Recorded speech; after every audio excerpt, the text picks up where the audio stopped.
All IT. Sweet way to muzzle. We'll pass it. Guess what? Right there. I'm gonna scan your mic. I know. Just.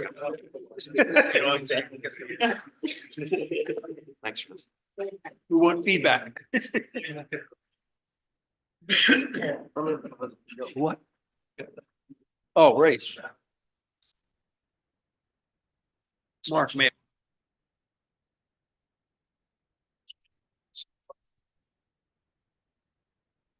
Just pass it back. I have a few questions. No.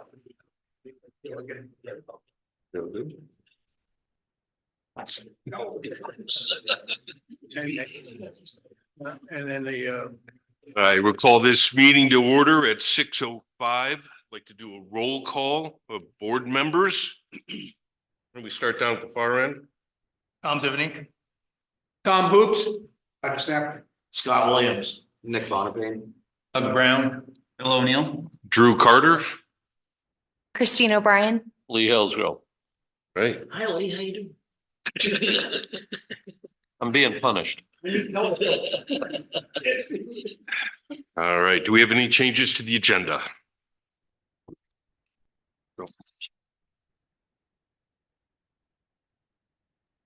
Okay, so there are two changes to the agenda since it's been posted. I'd like to add under other business, a 3A, which would be the board to vote on approving the release of the road bond for Dobbins Brook for phase 1 and 2 paving. He's going to submit another bond for road maintenance. He's ready to come in for final road approval. So you guys need to vote on releasing the existing bond. And under 4A, Scott and Doug are up for re-election.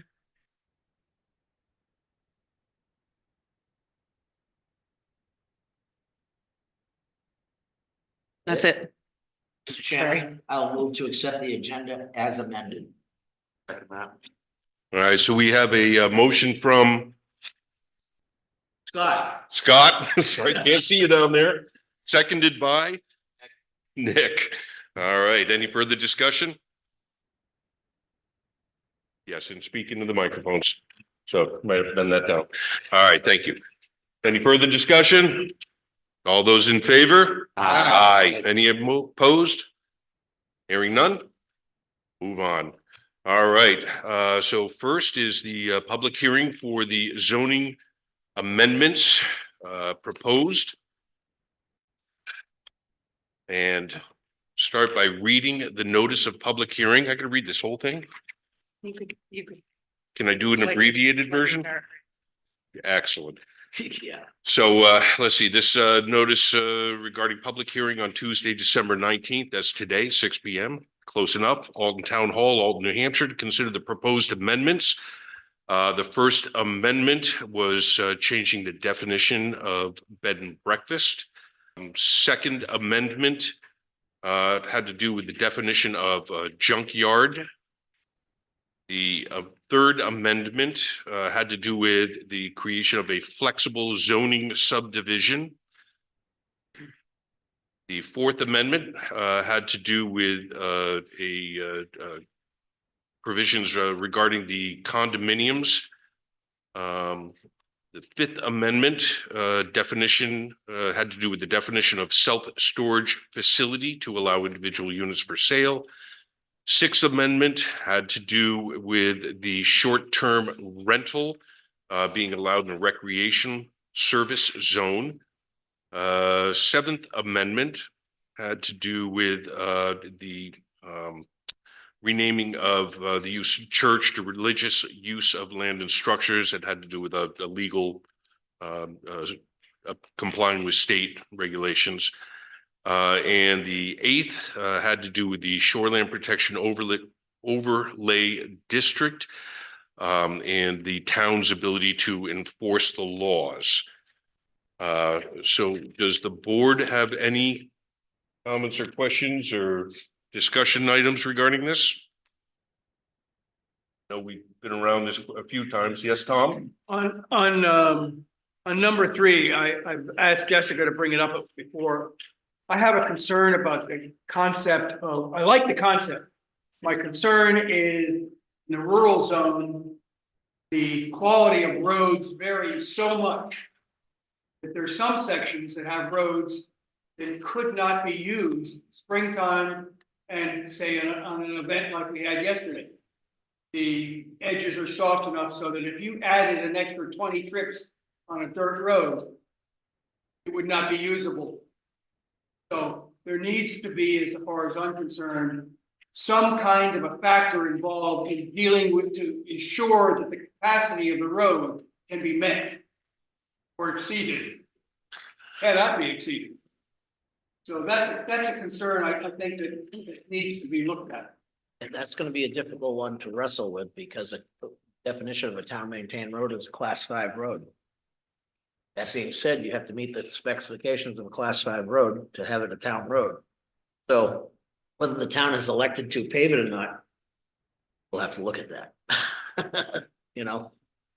Just a reminder, keep a mic near you. Well, Yeah, no, but- it's a okay. hard thing to keep remember. We need more mics. Can we put in a request for that?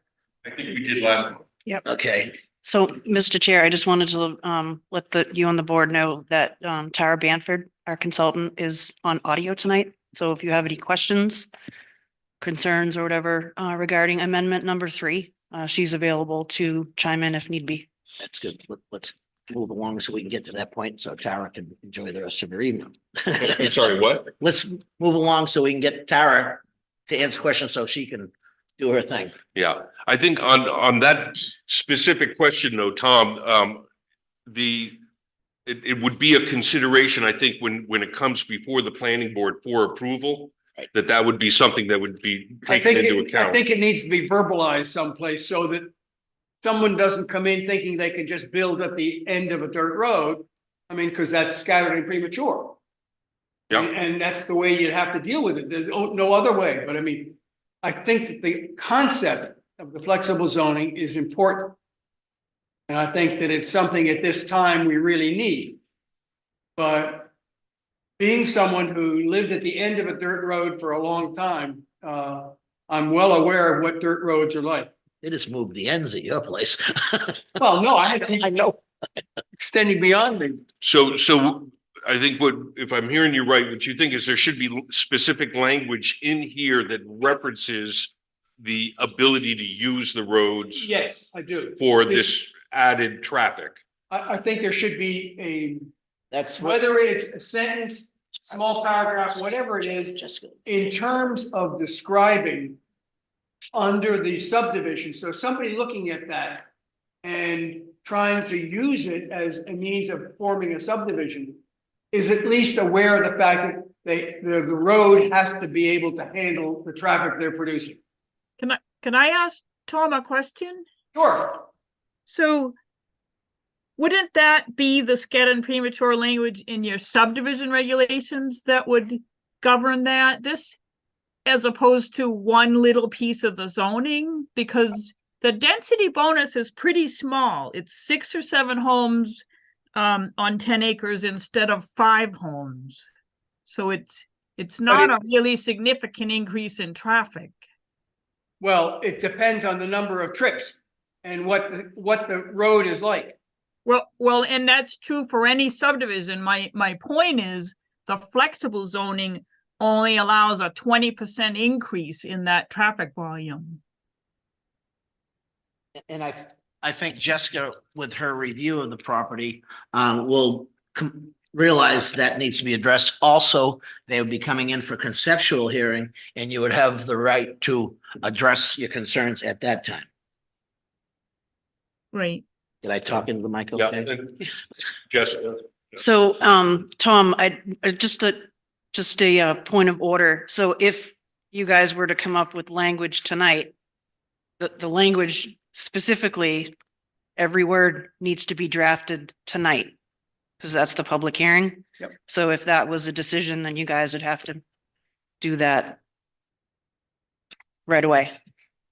Well, if you're comfortable with the scattered and premature way of dealing with it, I was just simply thinking of a way not all developers are aware of it, and that's all. Yep, I agree. And I feel like what Scott had said, that it would be, noticed with an application submission. We would look at it at that time.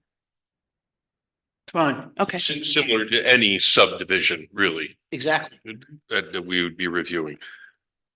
How So, about the, if I may speak, I don't think we should start reducing lot sizes and road frontage and all that stuff, because we've got these town set rules and regulations in place for particular reasons. Like now you're saying that I've got 1,100 feet of road frontage, I can start cutting it down 50 feet and stuff in instead of 10 houses, 5 houses, 10 houses. well, there's a number of criteria that I realize that, but addressed and satisfied in order to capitalize on this specific flexible ordinance here, but I don't believe in this flexible. I just don't. I think we're gonna start opening up a can of worms for developers to come in, and we're gonna end up with more problems with our school systems, our highway department, and everything else. People are already screaming over the almost $2 increase on the tax rate. Now you're gonna have flexible housing and bring in more people, more school, more taxes, more this, more that. When's it gonna stop? And this town is, I mean, this is why we originally set up all these rules and regulations with certain road frontage and certain setbacks and lot sizes, so that we didn't end up with that problem. Now we want to change it again. I'm totally against that. Flexible. I don't think we should be doing that. And for Tom's reason also. all right, okay. Drew, Yes, I think in a sense, in response, you have to look at the fact that the housing stock at the moment is in a desperate strait. Businesses need places for employees to live. Citizens need places to live. We're not bringing in any businesses in this town. We're just bringing in people. There's a difference. If you got manufacturing and stuff going on here, Mr. Chairman. what do we really have? Point of order. We really shouldn't be debating the articles at this point in time. Right. Our job is to present them. Thank to you. the As I taxpayer. was going to point out that there have been a number of meetings in which we met and discussed and debated on this. And to get to the language that we have now, and I'm aware that you were not able to attend all those meetings, but So my point don't mean anything is what. you're well, saying. no, it's just now, this is not the occasion for to try and take this out at this stage of the game. Why not? Isn't that what I was voted in by the town people to do? You were, and you also voted in to participate in the development of these as well. So. in the Because of my health discussions. reasons, I can't, you can't No. hold that against me for that reason. No, I cannot, but we, But you're gone. what I'm going to do though is request that the board discuss whether or not this, whether we should be looking at changing this language tonight, first off, or whether we should be pursuing this further and see what the board thinks about that, first of all, with the language. So I can do kind of a roll call down the line, and a yay will be that we continue on with this. Mr. Chairman, can we also open it up to the public? We will, Well, I yes. mean, just for this I one. want to get the board's consensus before I open it to the public. If I can. Excuse me, Mr. Chair. So just a point of order as far as alternates voting. So the alternates would not vote. Correct, So I just wanted to clarify that. yes, They can participate in discussion. They just can't vote. yes. Okay. Yeah. So, I personally think that we should address any issues per article if they come up, when they come up. I said, so that's Article 3. Let's get 1 and 2 done. When we go to 3, then we can talk about possibly changing language, my opinion. At least it's contained to that article. all right, well, my intention was to open all of the articles to the public at once. Are you suggesting that we do this one at a time? What we've done in the past is when we got through Article 1, we've asked the board, would you like to move it to the ballot or not? And we would vote on it at that point, and then we would jump to Article 2. Then we would vote to move it to the ballot or not. Okay. I'm fine with that. I'm fine with that. Okay, so where does the public come in on that? So As every article comes, they have a public hearing. They can talk So about it. let's start with the proposed amendment number 1. And we'll open that to the public. This is for amendment number 1. This has to do with the definitions and amending bed and breakfast to clarify that. Is there anybody from the public that? Hearing none, I will close the public portion of that. The board. Yes, Tom. Could you give the public a quick statement of what the zoning amendment committee is and what was done to get these suggestions so that people have some background to how this was done? It wasn't done overnight. Sure. Why don't I defer to the chair of the zoning? Okay, every year, staff usually accumulates some zoning issues that they've come, thank you, that they've come across. And so they'll present this to them, and then the committee, that is usually a couple of zoning board members, planning board members, we have public members, and all these meetings are always open to the public. And so we talk about these things, and we come up with a language that we feel is best. And Jessica also confers with the town attorney on the language that we've used. And so there are items, a lot of these items are really brought up by staff. We've known this flexible. We've been waiting to do something with it because the state was lagging back. But this is a statewide thing to help provide affordable housing for mainly first-time home buyers as well as downsizing other people. Because in my personal opinion, being in the business, our young people have no chance to buy into housing. If they have to have 20% down, on a 500,000, 600,000 property, they're just never going to make it. So we've got to come into compliance so these people can have the American dream, own a home, and live the American dream. That pretty well sums it up, I think, Mr. Chairman. All right, thank you.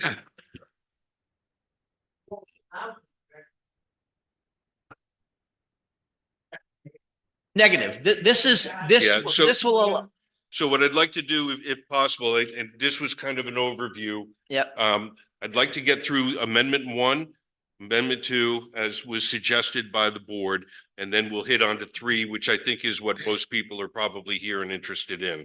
So, with that amendment number 1, which specifically had to do with the definition of bed and breakfast, the public apparently did not have input into that clarification on that definition.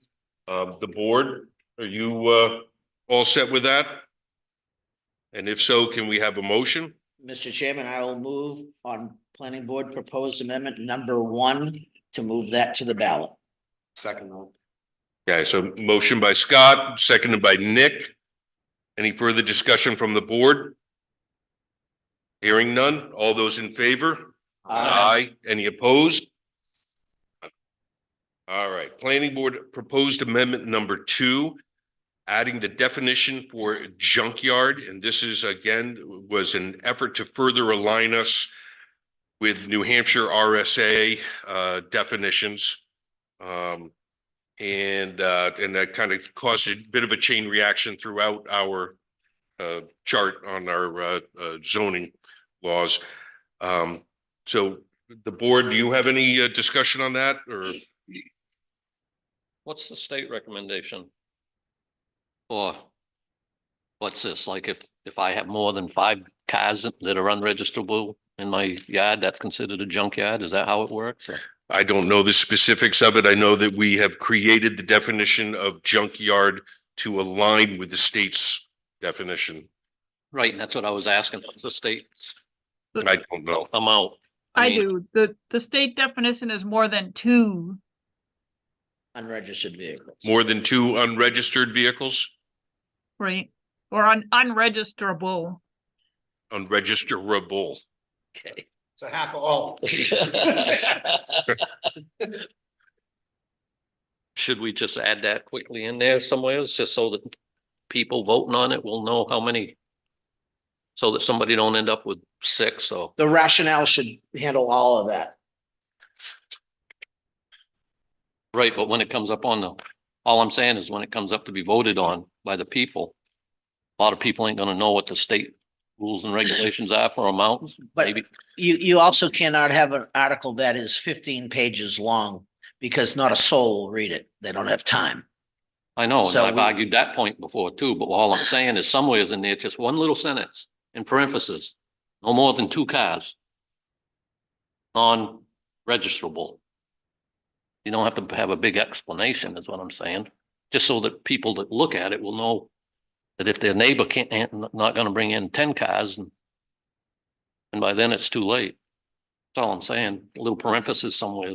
But it's specific again to a business, again, automotive and truck junk motor vehicle dealer. The state rules and regulations pertain to private homeowners too. I know, I've already been that route. They only allow you I'm a not certain number certain of I would read it cars, that way. huh? I wouldn't read it that way. I mean, because it would have to be a formalized businesses. I put it on all my deeds when I sell a piece of property. But the state recommends. Yeah. I just wanted to see if anybody else knew it. I put that on all my deeds so that somebody don't end up with 5, 6 unregisterable cars on their property. Especially if it's right next to my house. Well, that's all I'm saying is parenthesis somewhere is no more than 2 unregisterable vehicles, if that's what the state recommends, I should say. Just at the end of the sentence, parenthesis, no more than 2 vehicles. Yeah, I'm just, The reason I'm bringing that up is I ran into that once before. Somebody claimed they didn't know what the state rule and regulation was. And when they get about 6 cars in there, it was parked out back where I couldn't see them. That's all I'm saying, just parenthesis somewhere. so the suggestion is that under the rationale, this amendment is being proposed to add a new definition in use and to clarify and distinguish various automotive definitions and uses to be consistent with state law. So, Same parenthesis somewheres. You can even put it at the end of the Article 200A, Article 200 definitions. at This the is end of zoning it. a junkyard, Huh? Exactly. not 2 cars in the driveway. According to the state, more than 2 unregisterable cars is considered a junkyard, believe it or not. That sounds ridiculous, but It might be ridiculous, but that's what the state, yep. if you sell more than 5 cars a year off your property, you have to get a license. Even if they're at separate times. Hey, Tara. Where's Melanie? Was that? Hey, Tara. Yep. Hey, what's the state as far as that goes, what he's talking about, the 2 unregistered cars? With So- RSA 236:112, That's 2. and there are exemptions if you're a motor vehicle dealer. So even a towing business that brings in a bunch and then sells them at auction, if they're totaled or whatnot, needs a dealer license to get around that. So they would need dealer licenses to do any of this anyway, right? To have more than 2 cars is what I mean. I haven't read your amendment, so I can't comment beyond that. I'm looking at the junkyard definition. I actually have it handy because of an issue in another town. So I think Tara, this is Drew. I think that the question or perhaps the clarification being requested is that if you have a private residence that has 2 or more unregisterable vehicles sitting on their property, would they be classified as a junkyard? Yes. Okay. So to The, I that mean, point, the exact language is, hold on one second. Motor vehicles which are no longer intended or in condition for legal use according to their original purpose. So what DES calls them is end-of-life vehicles. Okay. So something that ran doesn't matter. No. If it's unregisterable or uninspectable, it's considered a junkyard. So It's that, I don't think it's not inspection related. It's strictly registerable, correct, Tara? Registered or Well, inspected. I read you the language. It's no longer intended or in condition for legal use according to the original purpose. But it's not specific to registration or inspection. It's not. Correct. That it, right.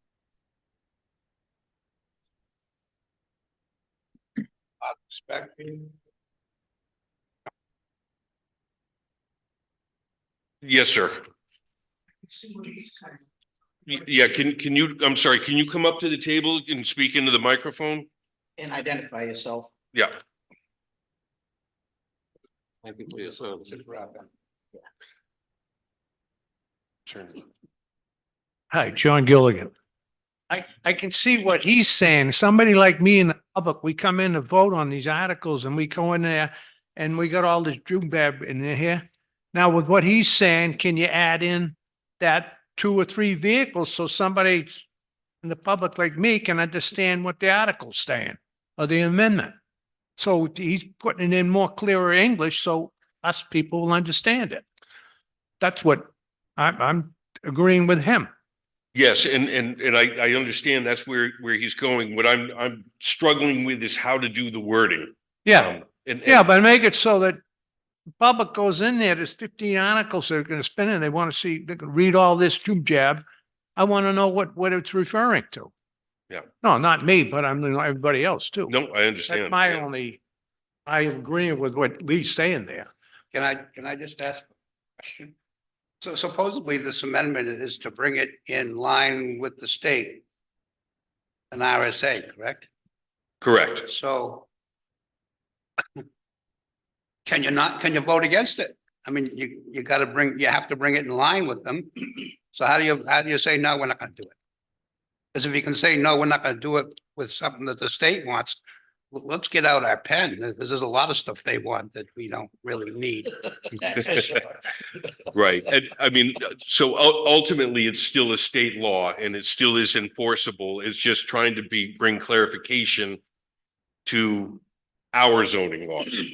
So, Because what Lee is saying, and it's gonna happen, is it's gonna get voted down. You put in, if you have more than 2 cars that aren't on the road,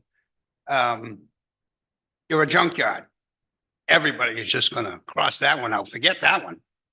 So Yeah, but it's- if Lee puts that one in, you might as well just throw that one in the trash. That's because most of your homeowners don't know that it's a state law. That the state can come in and if somebody has a grievance with you and you've got 3 or 4 cars parked in your yard and they get upset with you, they can call the state even if the town don't pass this, and the state will come in and tell you, you either got to get a license or get the cars out of there. I've been through this already. Well, they can do that whether we make it an amendment anyway. Yeah, but the people will know about it with the amendment. That's what we're getting at. Jessica? Okay, so this definition was recommended by town council to protect the town because there's been many issues with junkyards. So this is a definition that town council wanted to see the town propose to the people to vote on. So this was something that the town didn't have any protections on. So the fact that there is so much question as to what exactly this entails, I think it's a good point that we should clarify it. And if it means just adding, that be consistent with state law, which identifies 2 or more vehicles, and I'm trying to think unregisterable, Tara, apparently is not the appropriate expression. No, I think you'd want to look at the language in the state definition and think about, is there a danger if you paraphrase and leaving some things out? Because there's a whole bunch of other language in there too. Yes, Mr. Chair, I would think that this needs to go back to council for any modification of the language. I agree. I agree on the language. I'm looking to clarify on the rationale, I think, just to do a snippet. On the You can rationale. Change all you want. That's not a problem. We don't need to worry about renoticing if we change the rationale. 'Cause that- Correct. And you don't need to discuss the rationale during the hearing. We want to do something. Let's put it in the rationale. You don't Again, I need, think we should have a council review the law and be certain about what's specific to a business versus a private party too. That is for private party. yes. And I'd rather have a legal. Oh, jeez.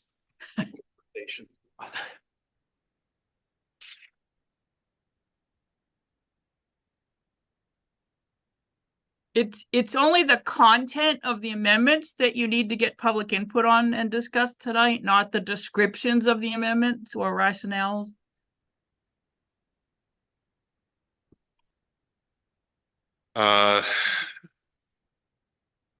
So Tara, you're saying that we do not need consensus at the public hearing on what the wording will be on the rationale, even though that is what's going to show up? That's correct. It's only the content of the amendment that you need public input on tonight.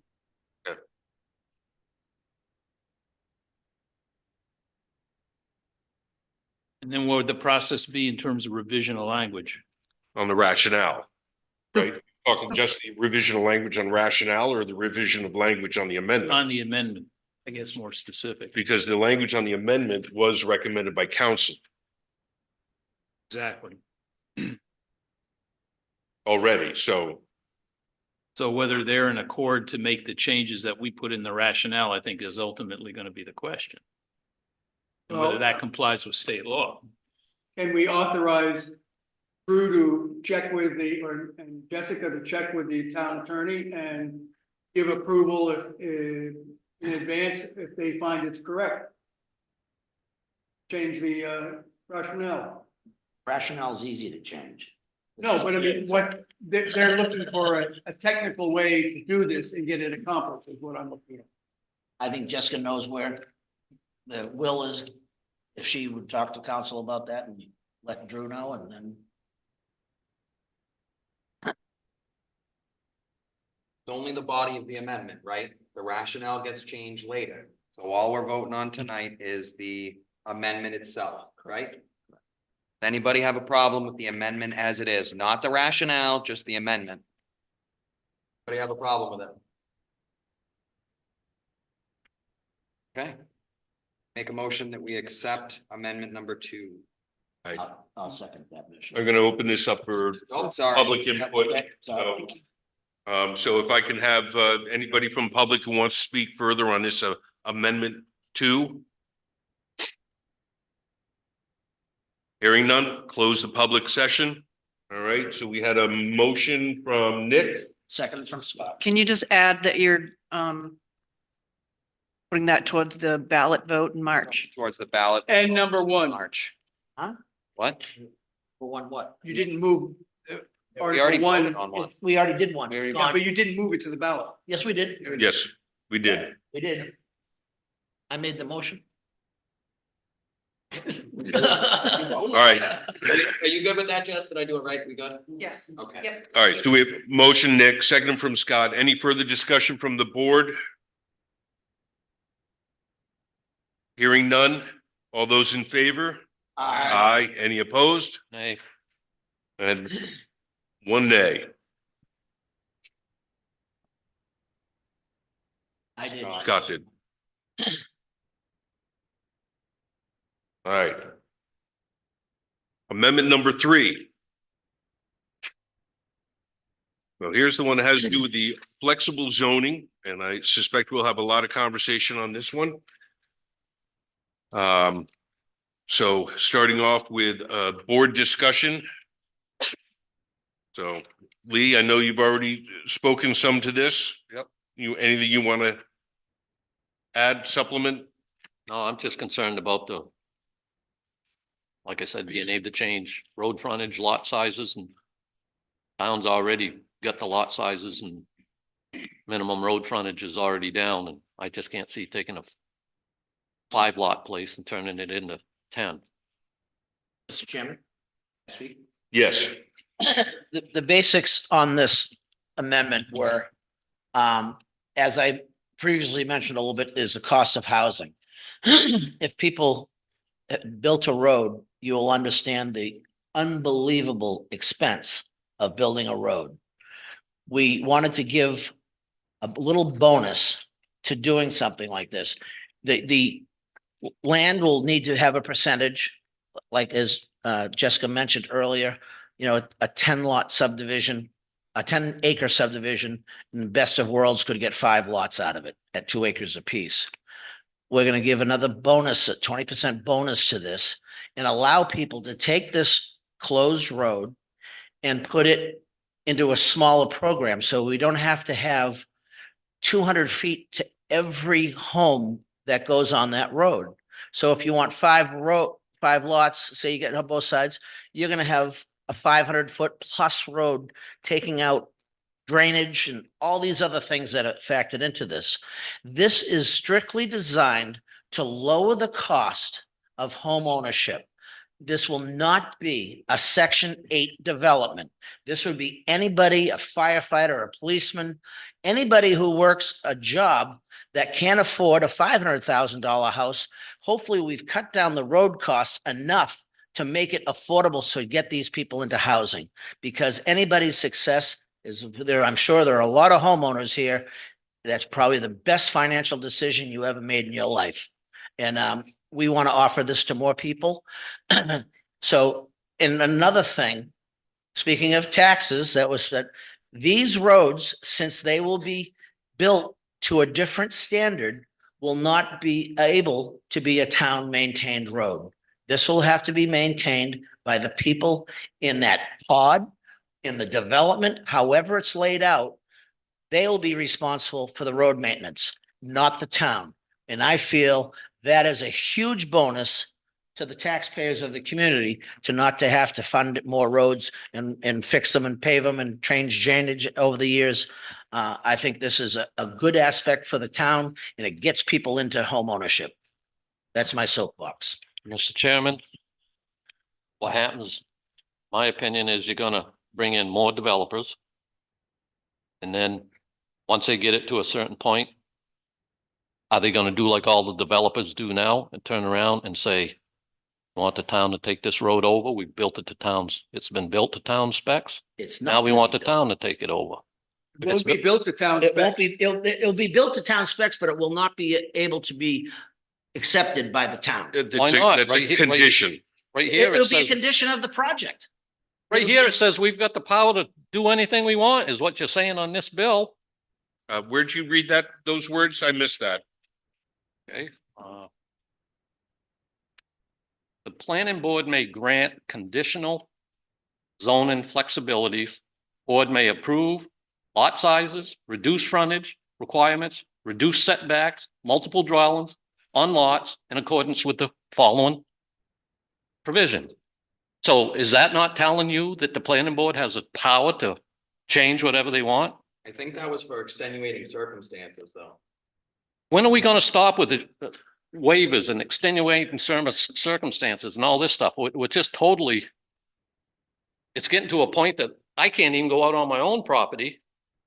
I almost got run over the other day by a 4-wheeler on my property. Because there's so many houses around it. There's 33 houses around my property. Now, some of those places are 4 acres, 5 acres, and you guys are saying, okay, now we can turn around and go, well, yeah, he can put another house in on that 4-acre lot. So now I'm gonna go from 33 to 66 maybe, or even 20% more, he says. Okay, 33 to how many more? Another 20 around my property? That's what you guys are, that's what you guys are saying. We have the power to change that. And it says it right on that first line. Right under general provisions. So when you were quoting the words in there, the very last part, it said, you know, as long as there was something, and I'm not sure where you were at on that. It says in a flexible zoning subdivision, the planning board may approve, reduce lot size, reduce frontage requirements, reduce setbacks, and multiple dwellings on a lot in accordance with the following provisions. Top of page. I'm reading right at the top of page. In accordance with the following provisions. So But all still those you're saying- provisions need to be met. Yeah, according to but you're saying it right up here that the planning board has a right to approve whatever they want to feel that can be approved, so.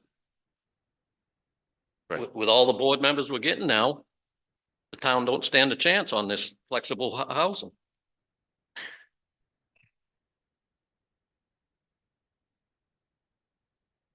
Okay, I think I'm not sure I'm following your logic of argument here, but when it says in accordance with the following provisions, it's setting up a very strict series of guidelines that have to be adhered to.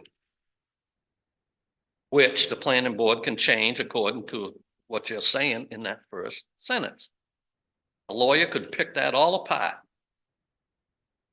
Well, I think our lawyer has reviewed this, but Well, then get a different lawyer. I'm telling you, this- it says that they may approve these features as long as all of these other provisions have been satisfied, is how I'm reading it, and I think how the lawyer read it. The subdivision regulations don't go away as a result of this. The I didn't say regulations they went still. away, but you're saying that we're having the power to change it. I'm not gonna argue. No. All right, any other comments from the board? Hearing none, open it up to public comments. Anyone from public? Can you please come up to the microphone?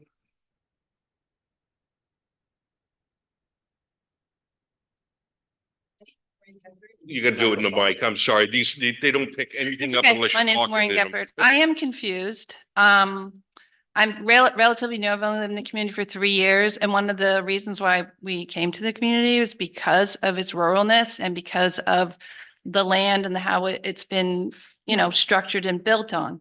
So I am concerned that if you have a board filled with people who have the opportunity to build, and if they can change the rules based on how they feel or what they think, if they can make money off it or anything like that, I don't think that's beneficial for the town. The people of the town. Furthermore, I don't think there's a lot of areas for business for the reason for population growth.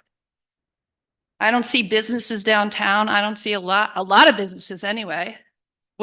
For people to move into the community, can your schools handle it? Are the people who came to the community are they gonna get out of the community what they expected, a rural community? I don't know. And it's concerning if you think that you can just change it based on, your needs and not the community's needs. Okay, so first of all, I think I wanted to kind of address that. You made a very generalized statement there that the board or it sounds like the whole board is going to benefit from No, being able to build and no, I'm saying the board in general, I'm saying just, I did come to the community because it's a rural community and I feel like it's important to maintain that. And I think it should be up to the people to decide if they want, a new neighborhood of 100 homes in the back of the woods or whatever, because, that's something you can do. There's a lot of land here. So I would think that, I don't know, subdivisions, big subdivisions. I've seen progress and I've seen things get overbuilt in other communities that I lived in and it gets out of control. And so I think the bigger question is, what do you want the town of Alton to look like in the end? And what is the town of Alton going to supply for the people who live in the community?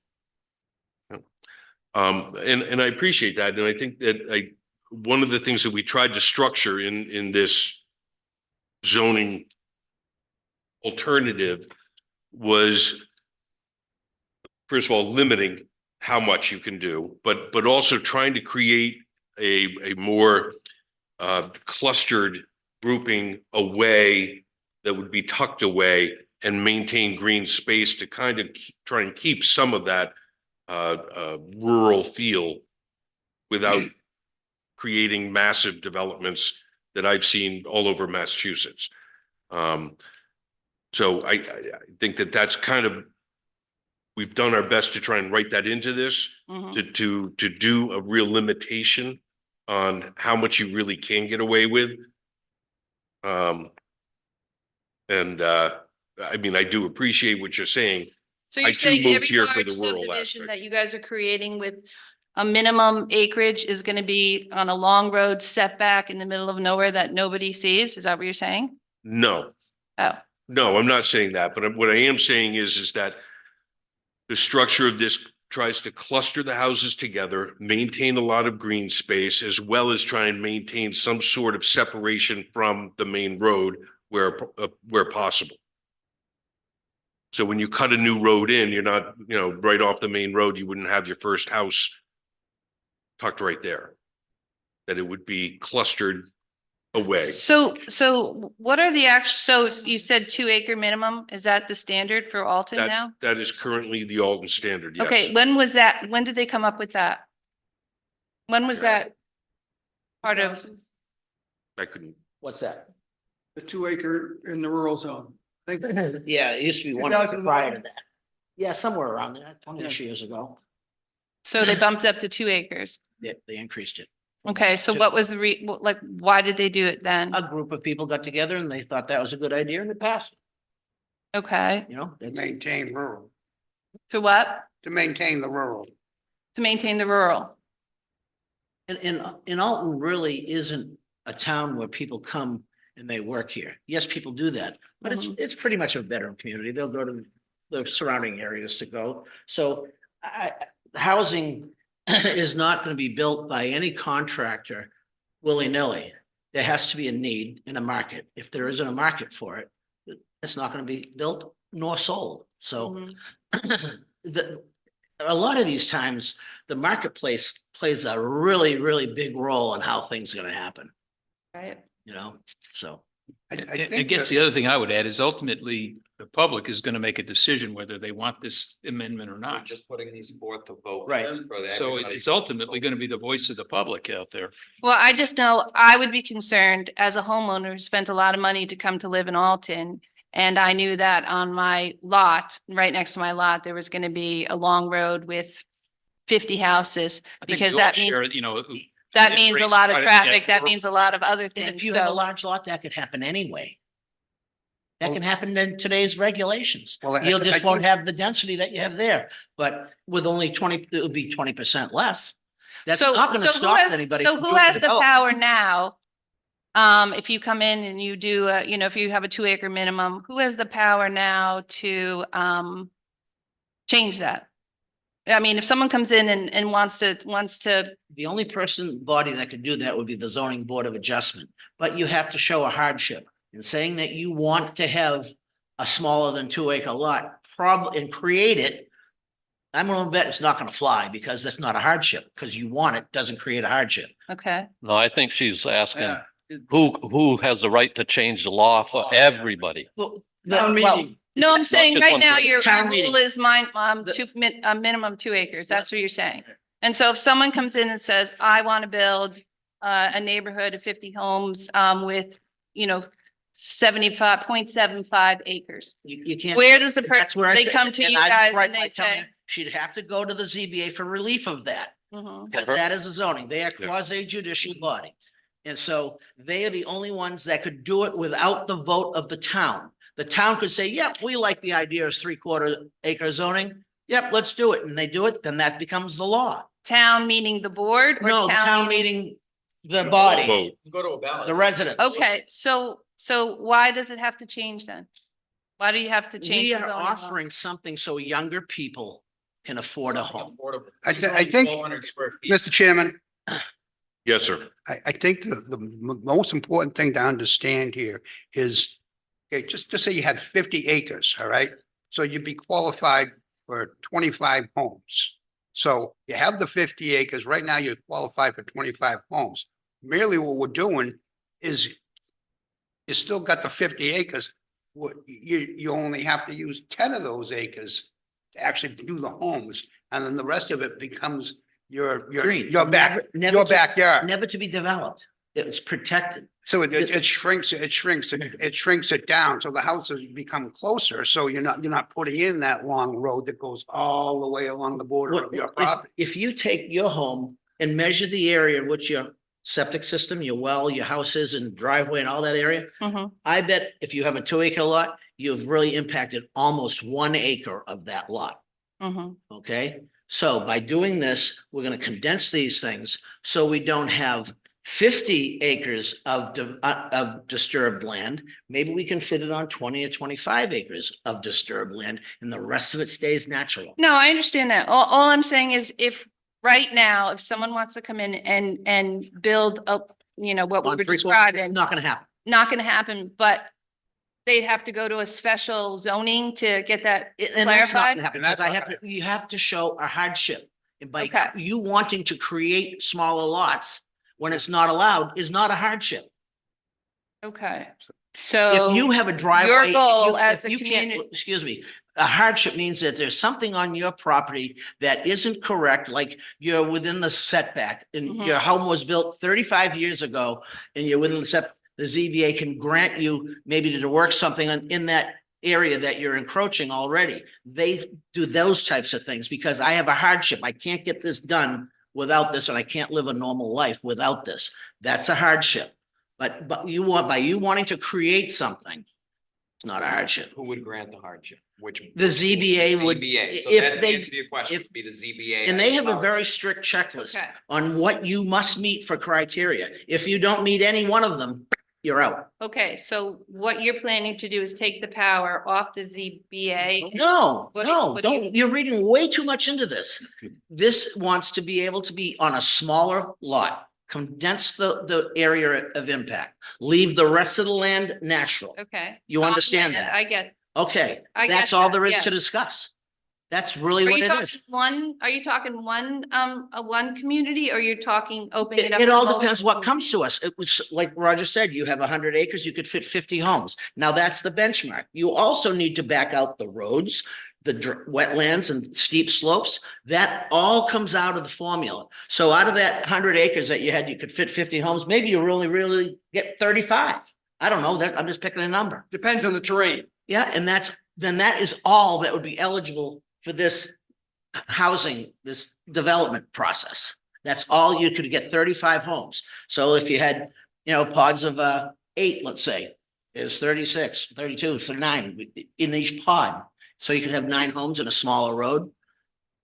And then they maintain it. Okay, so if you accept that, do the people surrounding people to this community, do they have any power to argue it? You always have the right to come in a public hearing and state your position. But you must remember, the board can only listen to what you have to say, because if it's on the printed page, we must follow it. I'll use it for instance. Okay, so you do lose power. No, No, people, let me just use this. I got all matter of trouble from people that say, how come you guys approved another coffee shop when Aroma Joe's wanted to come in? I says, it's not our job to decide whether we want another Aroma Joe's. If they meet the criteria for that instance, all we have to do is make sure that they jump through all the hoops that are necessary to achieve that. No, okay, I understand. Excuse my ignorance. This is new to me, but it sounds like you can't come in now because your ruling says you can't go under two acres. But you're trying to change it where the planning board, you change your ruling so it's flexible so that anybody can come in. Not And that- totally, and not change totally, it. not totally, not just anybody can come in and go build under. But 2 acres. if anybody comes in and says, I need this, and you supposedly claim a hardship, If you- then by your writing it This down is- and having it, that means you this have isn't to what abide you're- by it? Yeah, I'm This sorry. isn't for one person. Hang on, let's kind of, everybody calm down a little bit here. You're blending in a couple of different departments in here Okay. and kind of mixing things up.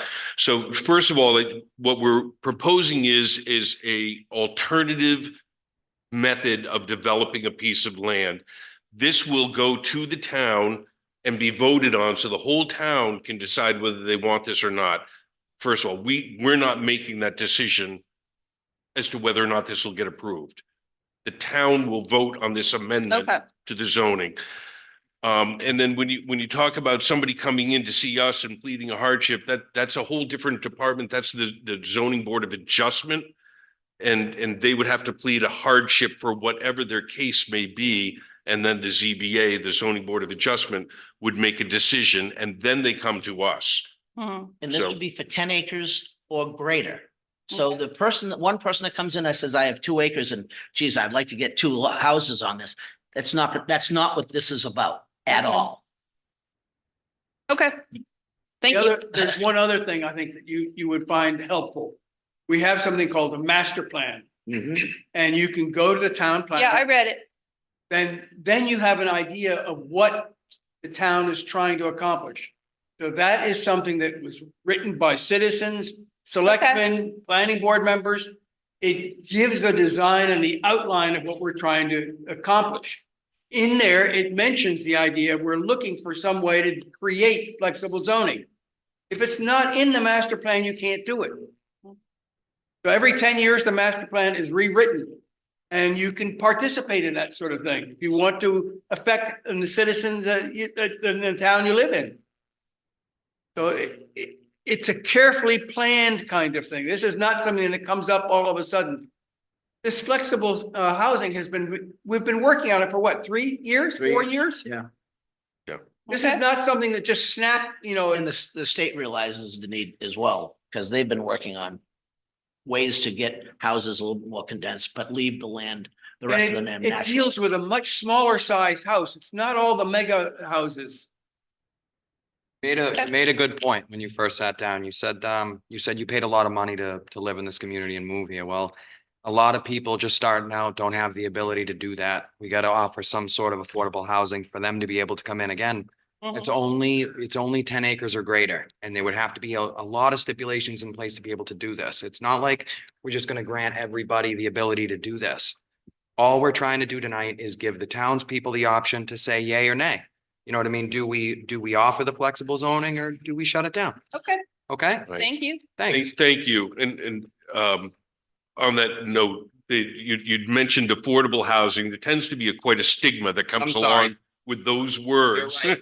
We were in a meeting. Um, You're right. And, as I think you'd mentioned, it's this Section 8 housing, so please come on up.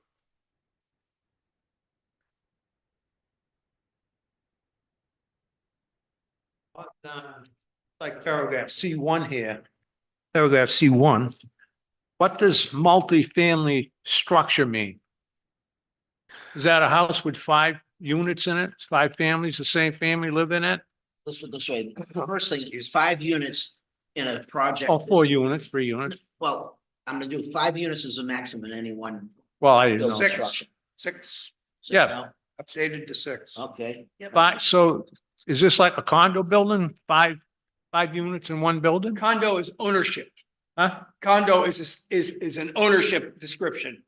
As- All right, we'll say So- it's not an apartment. no, these. So we're not gonna have a guy family move in with 5 people and then their relatives come in with 5 more and then 10 more and then they're loading up the school system and all that good stuff. Well, just so you know, the school is nationally is on a declining enrollment, so that's a plus. Well, I'm just saying, I just want to know what the multifamily structure. Right. So just to be clear, so let's just say it's a 6-unit multifamily structure for the sake of argument. That's 6 dwelling units that count against the totals that are listed as being permitted. Is that all in one building? The 6 units? Doesn't matter if they're in one building or 6 separate buildings, it's 6 dwelling units. Drew, Well- can I clarify the intent of paragraph C1? Yes, Paragraph C1 is just making clear that if a type of dwelling is allowed in that zoning district, it's allowed in this kind of subdivision too. It's not changing what kind of dwelling units are allowed. so did you understand that? Not really. Well, So- multifamily dwelling is 3 or more. Right. If the zoning district already allows that, you could do it here too. Right. But I think the concern is that if you had one building with 6 units in it, does that mean you could now have 5 of those buildings, each with 6 units in it? But Well, that too, but I'm just saying Right, one that- building with 4 or 5 units in it. yes, and You wouldn't be able to have any more units than you could without this zoning amendment. if it's allowed in that zone, you could do that 20%. as long as you've got the acreage to accommodate it. You have to Already. acreage for each unit. Yeah, one family, it says they could, Per dwelling. unit. multi-family structure. So they have the one unit, structure with the 2 acres, whatever. But how many units are in that structure? Well, if you have 6 units, you have to have 12 acres. And you can have them in one structure. Don't confuse One structure building, with one dwelling building. units. Yeah, one building, What, that would be the one structure. building. And you put dwelling units within the structure. And so they'd have to meet the septic tank requirements, bathrooms, have to meet bedrooms and all that stuff. Oh, yeah. And have a minimum of 12. And if you have more than thing, then you have, if you have a well system, you'd have to have it monitored by a water professional that can run, water systems. Yeah, so it's not gonna be one building with 3 units in it and then another one with 3 units in it, another 3 units. They gotta have 2 acres, 2 acres, 2 acres. For each unit. For each unit, Right. not each Not each building, dwelling each unit. unit. See, you're confusing structure and dwelling units. Yeah, Dwelling units are within the structure. right, So you can have up to 6 dwelling units within a structure. one structure Right. But on that 2 acres. requires No, 12 acres. on 12 acres. You have to have 2 That, acres. all right, so that per one dwelling structure would be 12 acres, Correct. but there's still gonna be 6 units. It could be 6 units. But that's 12 acres. That's 12 a acres. 12-acre property. Yeah, so is there a height restriction on these things? 35-foot maximum elevation. That's a fire department regulation. 35-foot maximum. On any new dwelling now? That's Any dwelling. anything except, 35 foot, except steeples and cupolas. They can exceed 35 feet. But they have to go to the ZBA. Well, no, they don't, because the church is so there. 12, 15 feet's one story then, basically. Yeah. What's one story, about 12 feet No, if you. 15 feet. 9 foot per for a story? Is story. that what you count? Yep, well, you have a foot. So it'd be you have a 35 foot. thick Floor, and then you have an 8-foot wall. Right, Then you yeah. go foot thick floor and an 8-foot wall, so it's 9 feet per. And then a roof. Mr. Chairman, All right. Yeah, so I don't wanna Can I drag just- that on. yeah, Drag and things on. just for kind of a little more clarification, I think we had limited these to 2-story or single story with habitable space within the roof line, if I'm not mistaken on this. well, perhaps you can clarify it for me, Mr. Chairman, because it seems a little redundant because what they're telling you is what you can build. Permanent covenant shall require limiting homes to use no larger than 1,200 square feet of gross floor area. Plus a 2-car garage no larger than 576 square feet. So they're telling you what you're gonna buy, what you're gonna build It's here. up to Maximum. 1,200 square feet. A Yeah. lot of people are wanting smaller homes these days. So where's your multifamily in 1,200 square feet? Well, 6 times 1,200. Well, but you make an excellent point, though, is are we limiting the homes or are we limiting the dwelling unit to no more than 1,200 square feet? I think the dwelling unit, because if it's a ADU, that's 700 and some odd square feet maximum size, right? Yep. 750, I think, but should we clarify that C2 to state limiting the dwelling units to no larger than 1,200 square feet? Instead of homes. It's probably a good point. I mean, that's what I inferred, but Yeah. I think it probably, to be clear, that would be beneficial. Tara, I'm going to ask you to chime in on that thought. Yeah, I think it's a fine change and it wouldn't require another hearing. It's not a substantive change. It's more editorial. Dwelling unit in place of home. Right. Yeah. Place of homes dwelling.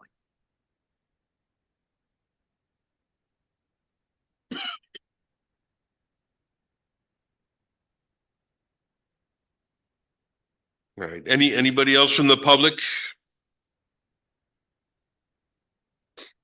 Regarding Amendment 3? Hearing none, I'll close the public session. Any more comments from the board? We made that one change to C2, changing the word homes to dwelling units.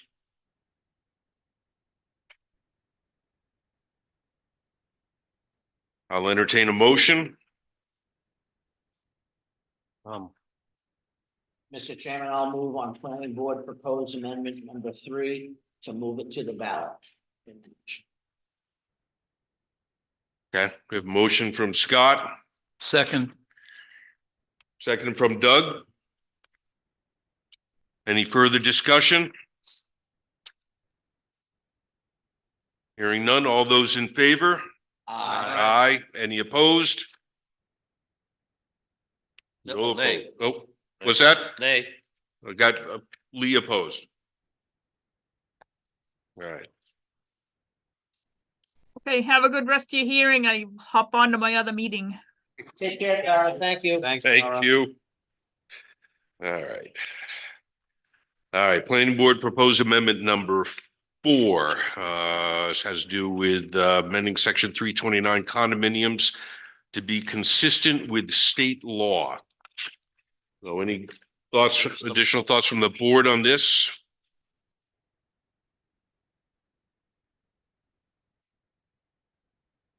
A lot of quiet. Open it up to the public. Any comments from the public?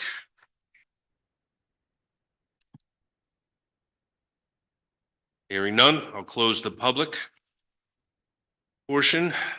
Go back to the board. Any comments or motions? I make a motion that we accept amendment number 4 and place it on the ballot. Scott seconds.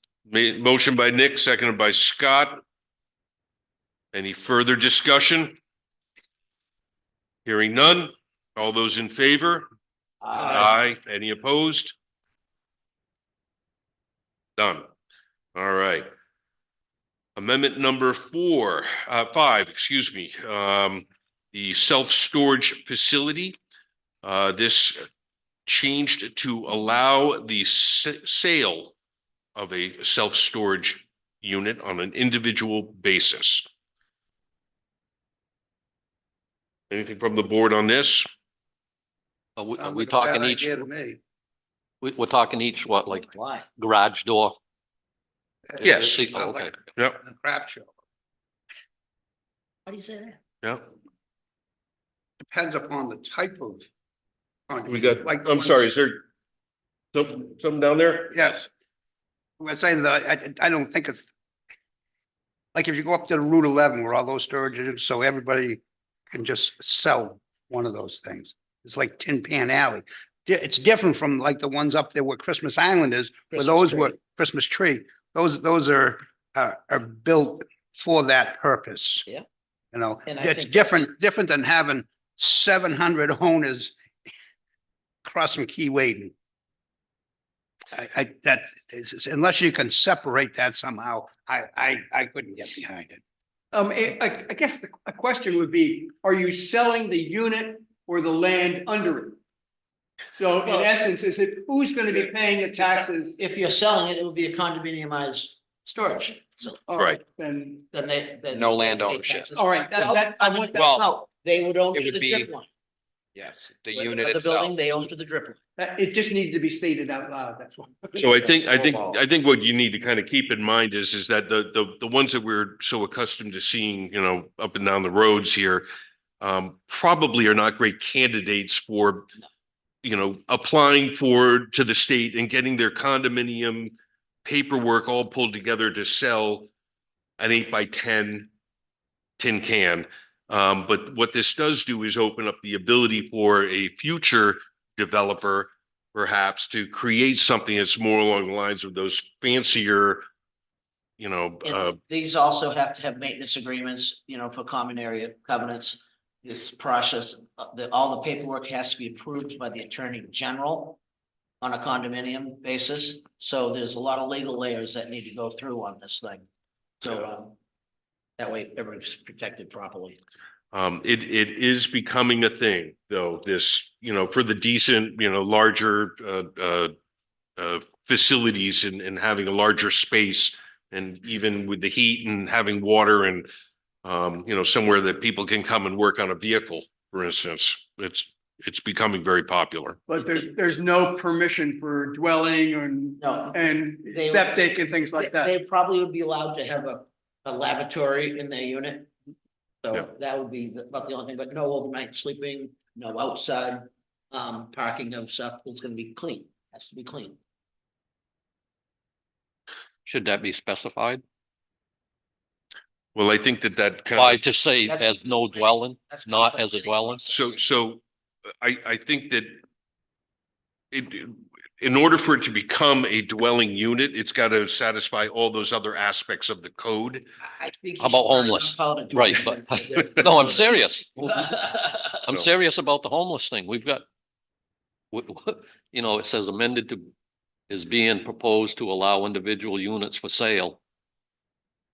I don't know, should we put something in there? That'll be in the protective covenants that get to be approved by the Attorney General. No, I'm just saying, The board has to approve the covenants that happens, then they would move to the Attorney General for their scrutiny.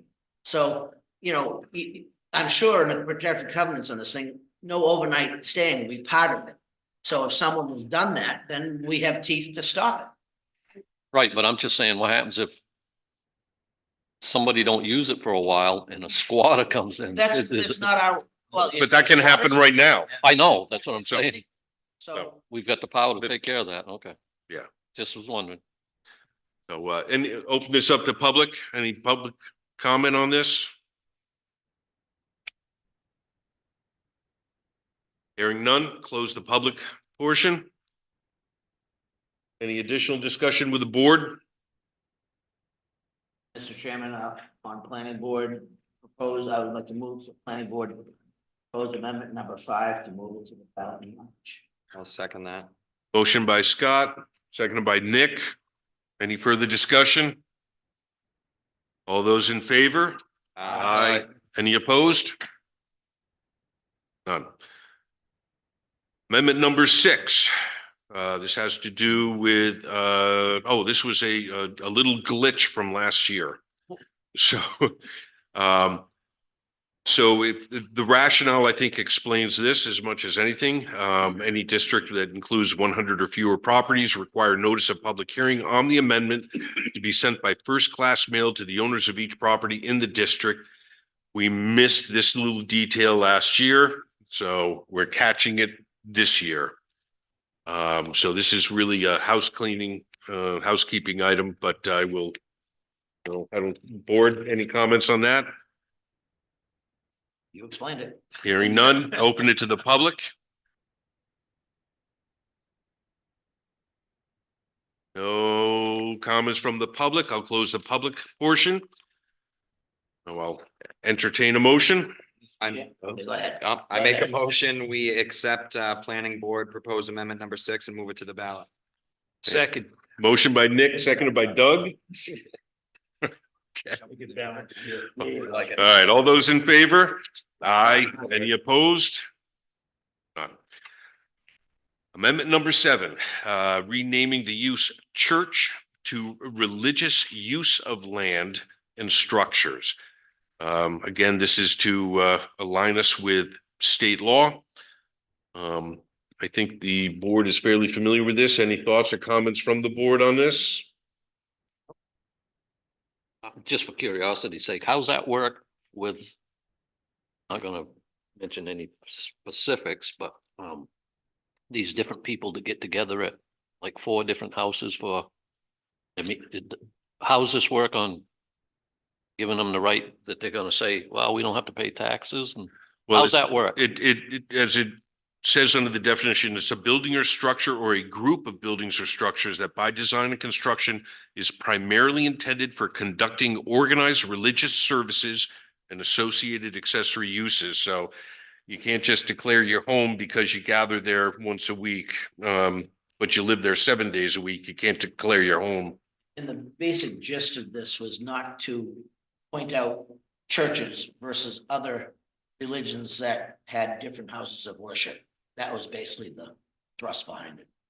Well, without getting in trouble, I'm gonna just use an example like my aunt's Jehovah Witness, and they've got 3 houses that they use in Rochester for meetings.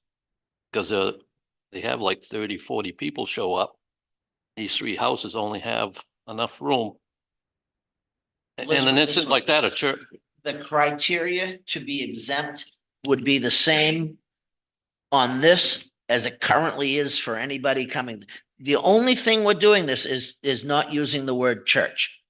No. Don't read any more into this because nothing more Temple, changes than that word. synagogue, all of those fall under this. If you can Just prove to the asking, town Scott, that you you don't want have to to bite tax, my head off. if you can prove to whomever you need to prove that you're a church or synagogue or whatever you're doing, there's got to be a method that you need to, yeah, 30 Proof. members. okay, so if They've they got have. 40 members. Okay, so That's what I'm trying to get at is there a, That has nothing to do with this. It It has doesn't nothing to change. do with how many people. It has to do with the primary use of that structure. that's all I was asking before Yep. I got my head chewed off. Okay, so open this up to public. We promise we won't bite your head off. I was starting that way lately here, just, I don't know why. No, anybody from public care to comment on this amendment? No, close the public session. So, board, They make a motion that we move planning board proposed amendment number 7 to the ballot. Okay. Second. motion by Nick, seconded by Doug. Any further discussion? Hearing none. All those in favor? Aye. Any opposed? None. Planning Board Amendment number 8, Shoreland Protection Overlay District, a fact that the state law currently gives the town the ability to enforce the provisions of NHRSA 483B Shoreland Water Protection Quality Protection Act. So this is just simply putting us in alignment with the state and stating it in our own zoning regulations. Any discussion from the board on this? Hearing none, I'll open this to the public. Hearing nothing from the public, I'll close the public. And back to the board. Anybody want to jump up? Okay, go Make a ahead. motion, that we accept that we move, planning board proposed amendment number 8, to the ballot. A motion by Bill, seconded by Nick. Any further discussion? What did he say? I couldn't hear him. Moved. What did he say? I couldn't hear him. He's saying that move it to the The ballot. to the ballot. Oh, okay. Oh. All those in favor? Aye. Aye. Any opposed? None. All right.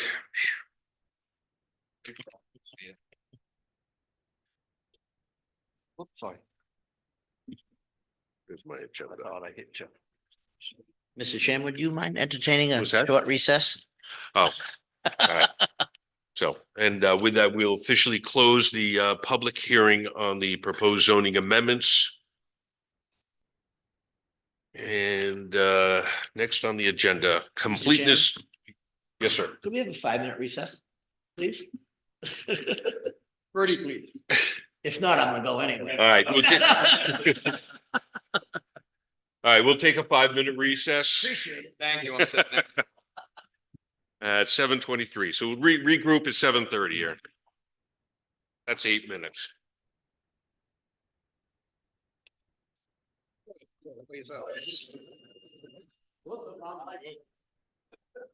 I totally agree with you.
Jeff Green, yeah, Plan of put her name on it.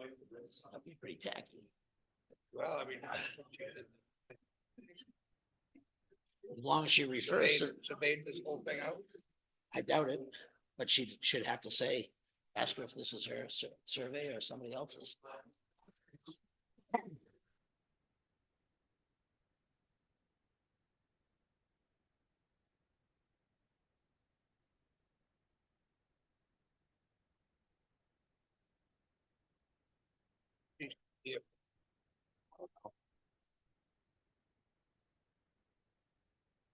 The only representative. Oh, okay. So they're not here? They're not here? Front there, red shirts, white hair. Oh, him? No, not that one down there, the other guy. Okay, Who's not that there. guy, yeah, he's down there, I see him.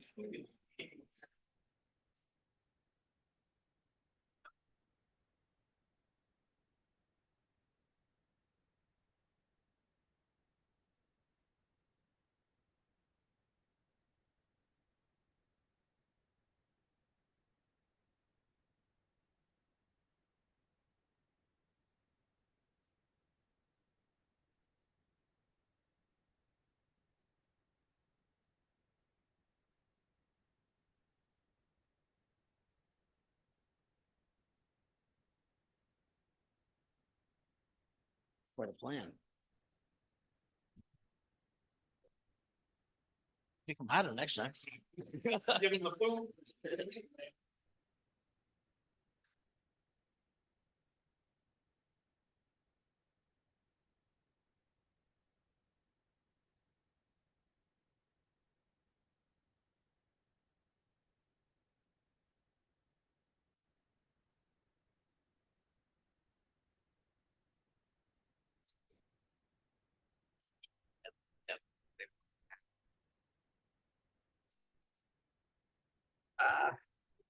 Is it adding on? Yeah, that's. Yeah, adding on this side right here, right? Yeah. Yeah, but there's a little something there already, right? That's a big, that's probably a deck, isn't it? That's probably this thing here. Okay. It's on the same, Well, this is Winnie Ave here. yeah, so that's And what we Other have people here. have already done similar things, Okay, right? so this goes like that. Just like that. So that's exactly. Which one is? No, no, that's not, that's on that side, Raj. Oh, Based on the, yeah, oh, it's, I say it's in here. oh, maybe it's a propane thing. That's, I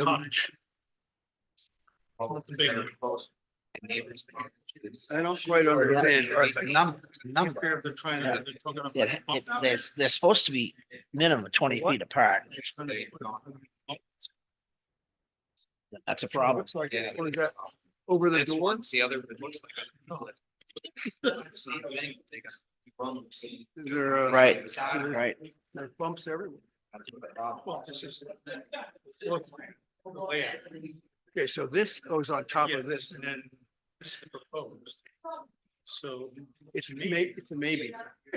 Yeah, actually, no, it looks like you're gonna put. Yeah, it's a number. Huh?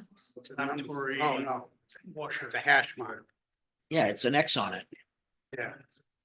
That's what my glasses Let's show. shoot this. And I can see the little jog back here. It's on the plan. Oh, that's a deck. Yeah, that's what I said to begin with, Roger. Yes, yeah. I think he said it's a deck. Hmm? Raj came around though. Yeah, I know. I had to put my glasses on. That made you hear better. All right, we're gonna call this meeting back to order at 7:30. Next on the agenda, completeness review of application and public hearing if application is accepted as complete. Case P 2323. This is map 34 lot 33, 28 Winnie Avenue. And Jessica, I think that you went through and found submission requirement items complete.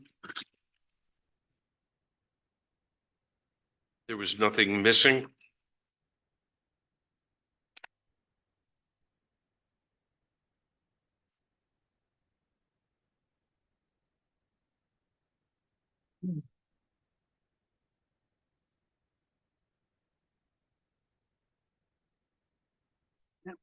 Yeah.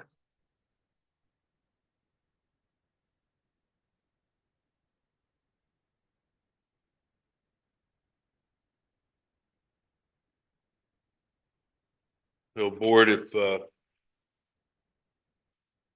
you all agree, I'll entertain a motion for completeness.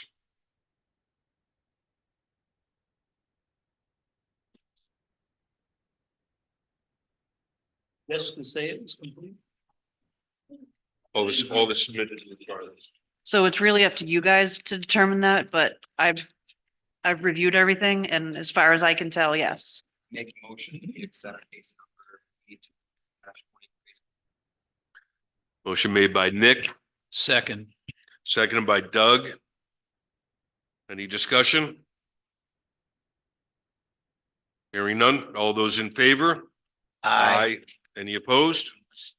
Aye. None. Sharon.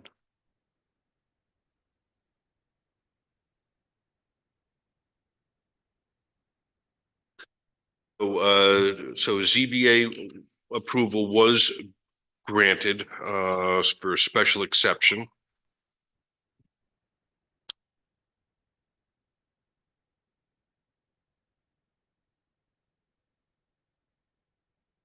And do we know?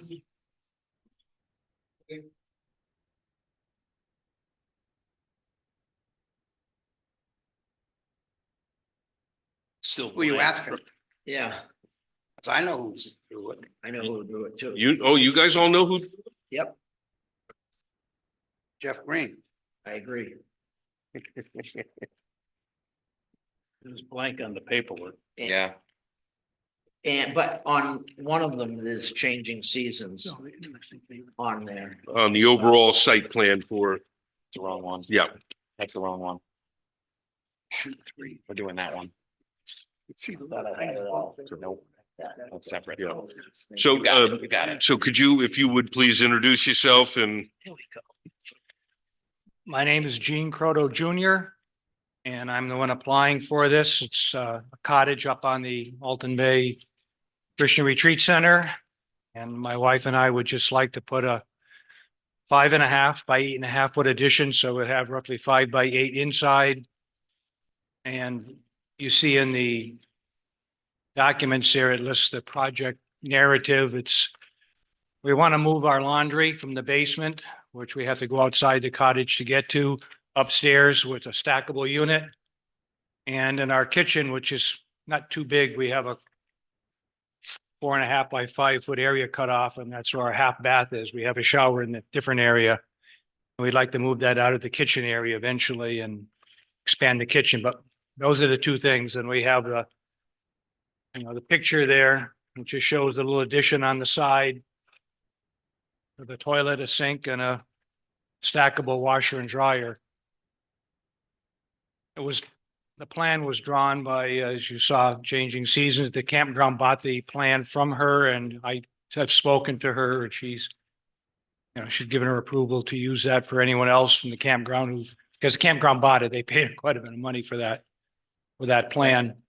I don't think she did the survey. Yeah, She's an engineer, not a Yes, survey. well, she did Well, I the plan.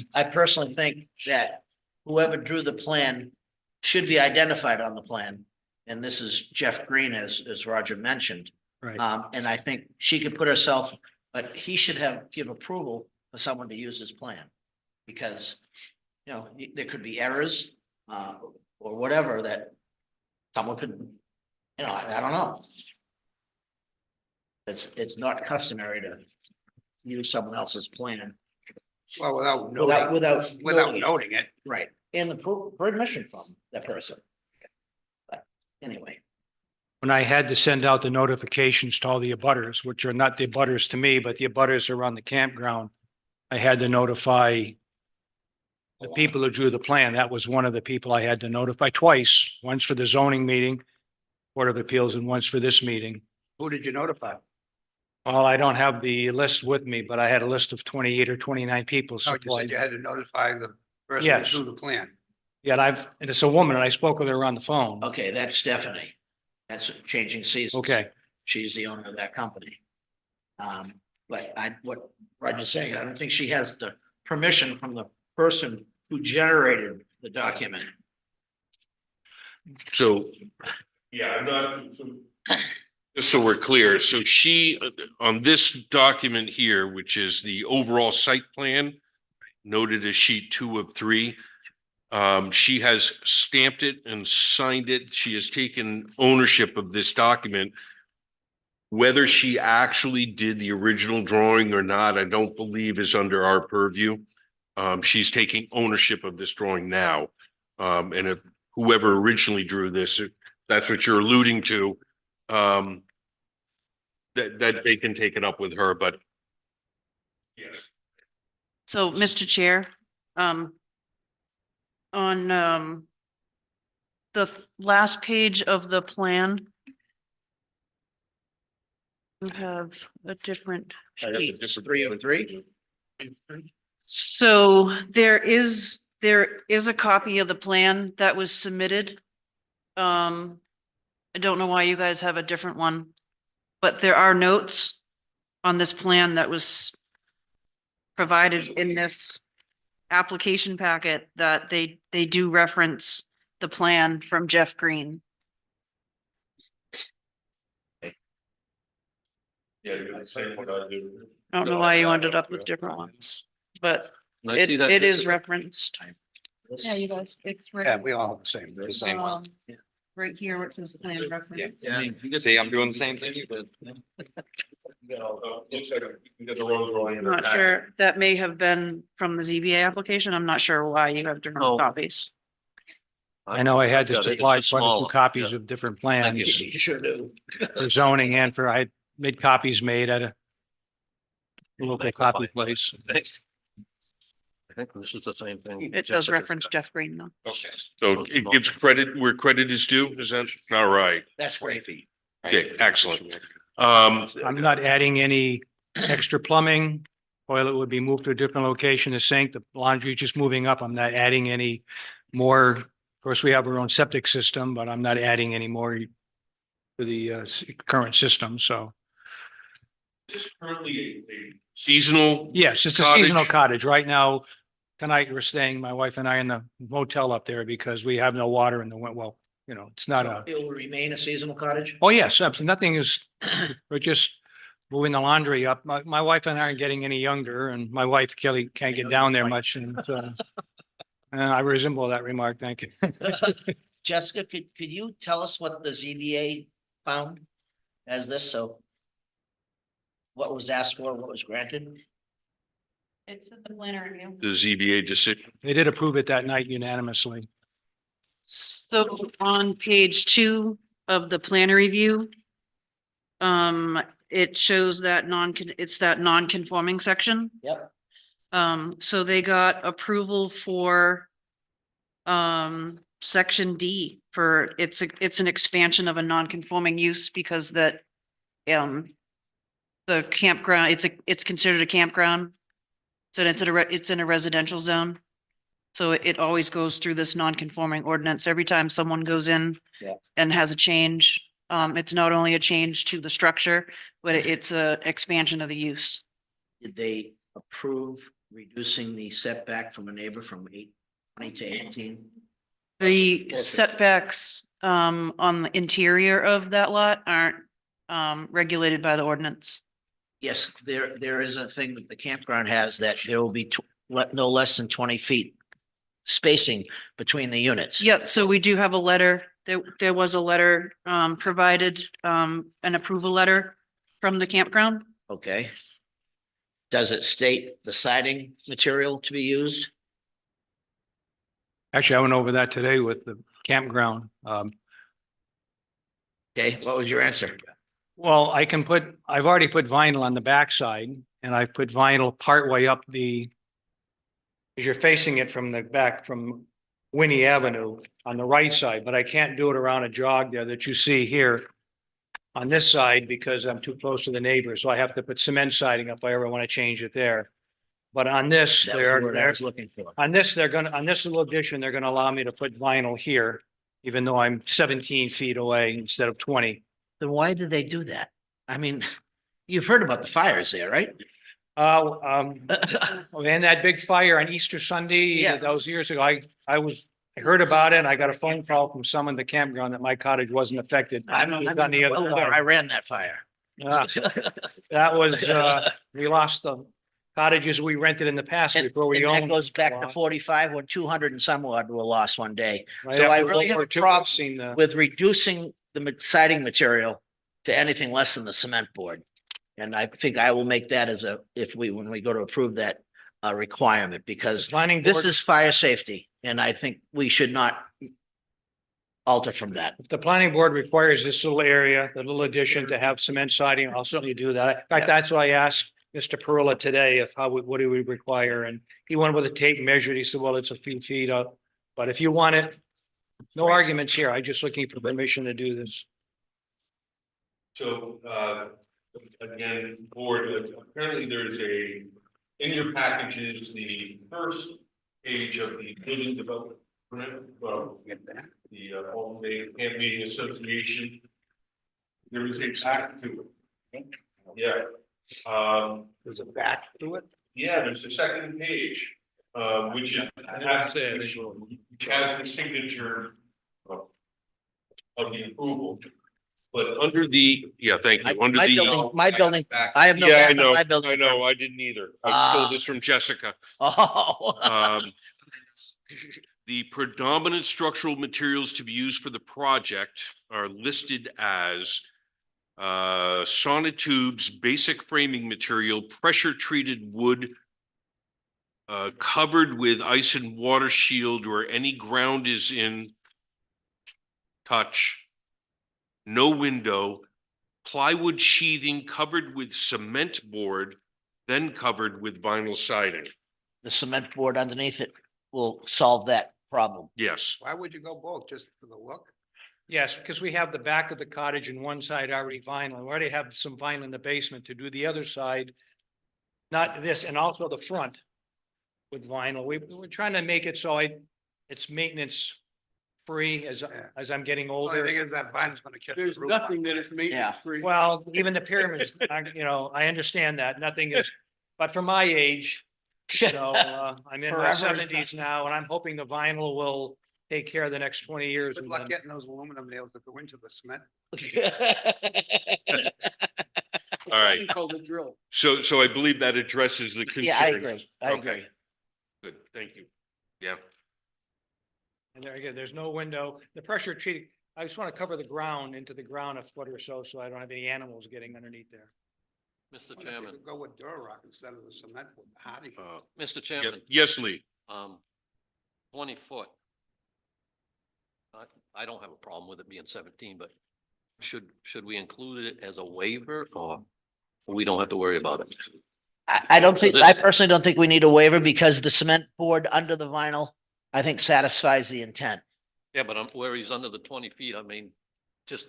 we need- That's their own kind of internal within the campground. That's their rules and regulations. Okay. So, Right. and that apparently has been addressed through that application and permitting Well, I agree. The process. campground made a mention it. deal with the town a long time ago that anything 20 feet or closer would be all cement board. Okay. Yep. The vinyl is for the look, but the cement board is for the fire protection. Yep. function. And if I ever side this other part, that'll have to be cement poured. Okay, so. Working my way around as I can afford it. So if we kind of run through our bit of a checklist here, we replacement of structures for non-conforming use that are voluntarily removed. I'm not sure that that fully applies to this application. You're asking to put a small addition onto an existing structure. So I think that we got that fairly well covered. Even square footage. CBA granted that. Fire protection.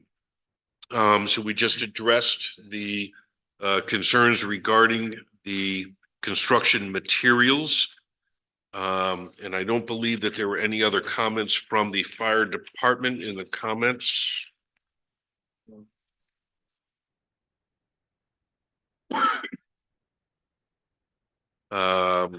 Traffic impact analysis. On a That's funny. No more people are gonna live there than in that summer than my in now, so there's no impact on any traffic or. All right, so I think we have adequate provisions for traffic safety.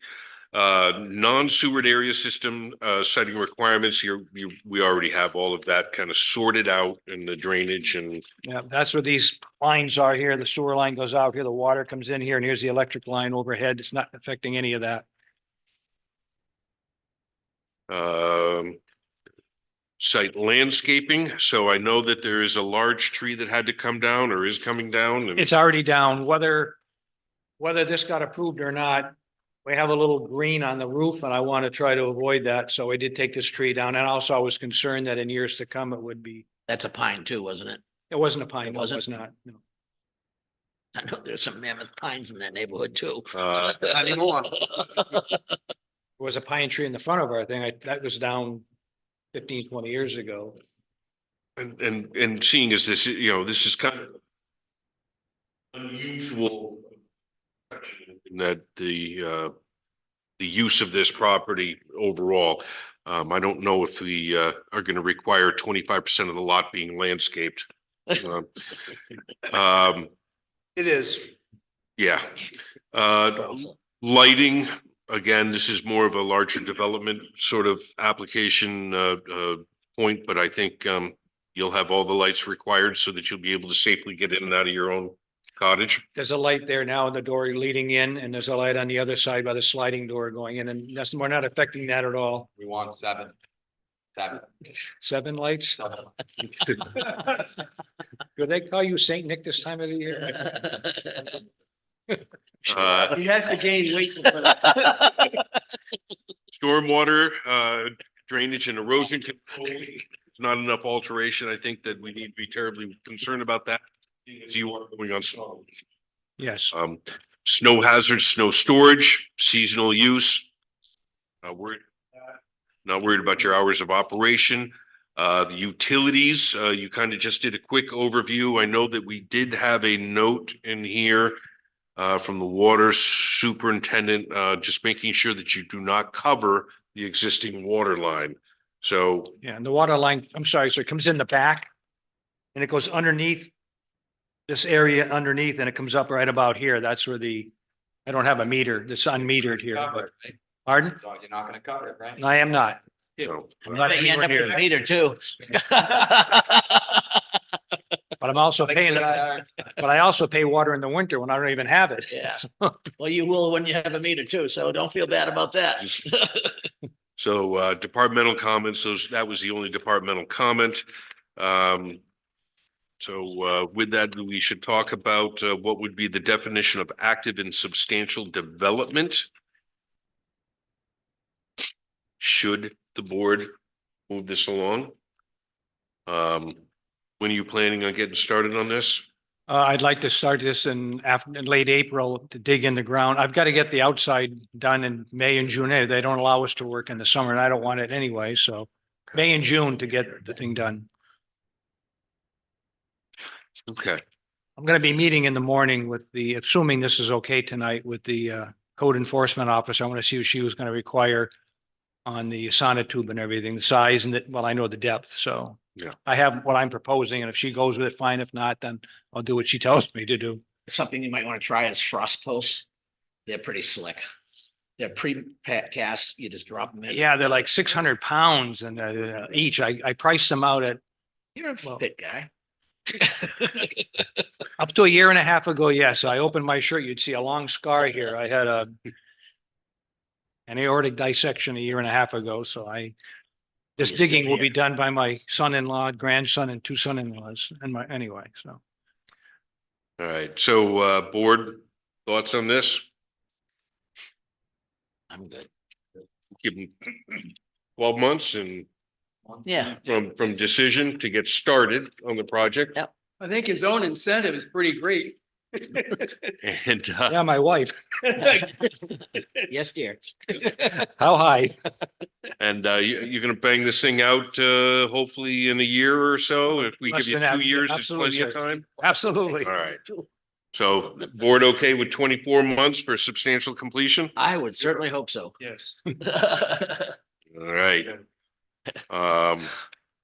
And substantial completion will be the sign off by the building department. Well, before then, sir. CO. All right.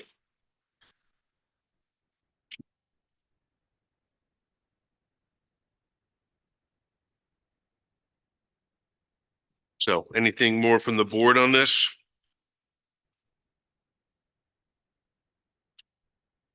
Hearing none, I'd like to open this to the public. Any comments from the public regarding this application? Hearing crickets, I will close the public portion. Mr. And- Chairman, Yes, sir. I will move to approve case P 2323 with a 1-year start and a 2-year completion with all planning board conditions and conditions present and subsequent conditions. Good. All right, motion by Scott. We have a second? Nope, Nick seconded, okay. Any further discussion from the board? Hearing none, all those in favor? Aye. Any opposed? Thank you, ladies and gentlemen. Enjoy. Thank you. Merry Christmas.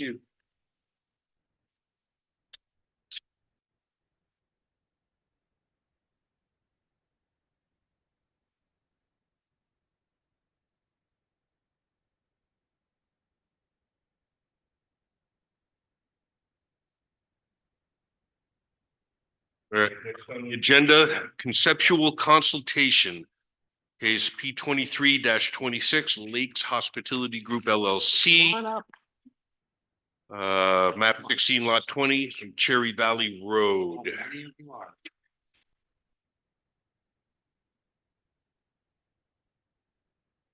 Do we have an easel? Oh, yeah. There it is. Scott, where are your glasses? You have to see it up close, not far.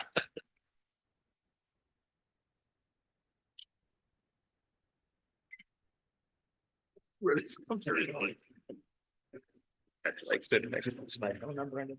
seriously. I'm No. Yeah, Is this a new and improved? check the hardware. Yeah. Got that.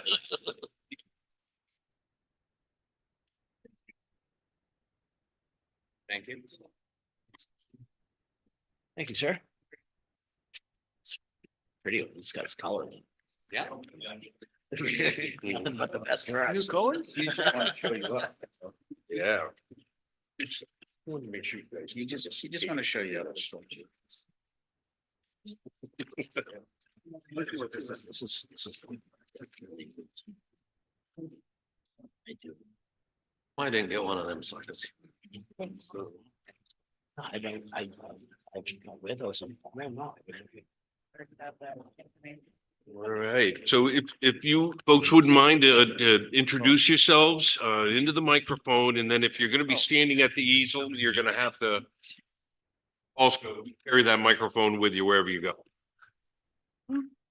Hello, it's nice to meet everyone. I'm Amy Grimm. I'm the landowner, and as I tell everyone, big dreamer.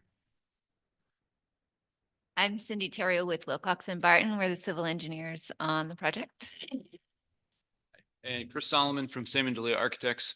Also with our team today, with Clay Hales from Salmon Delia Architects.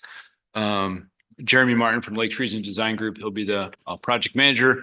And then we also have a landscape architect who assisted in developing the plans from Terrain Planning and Design.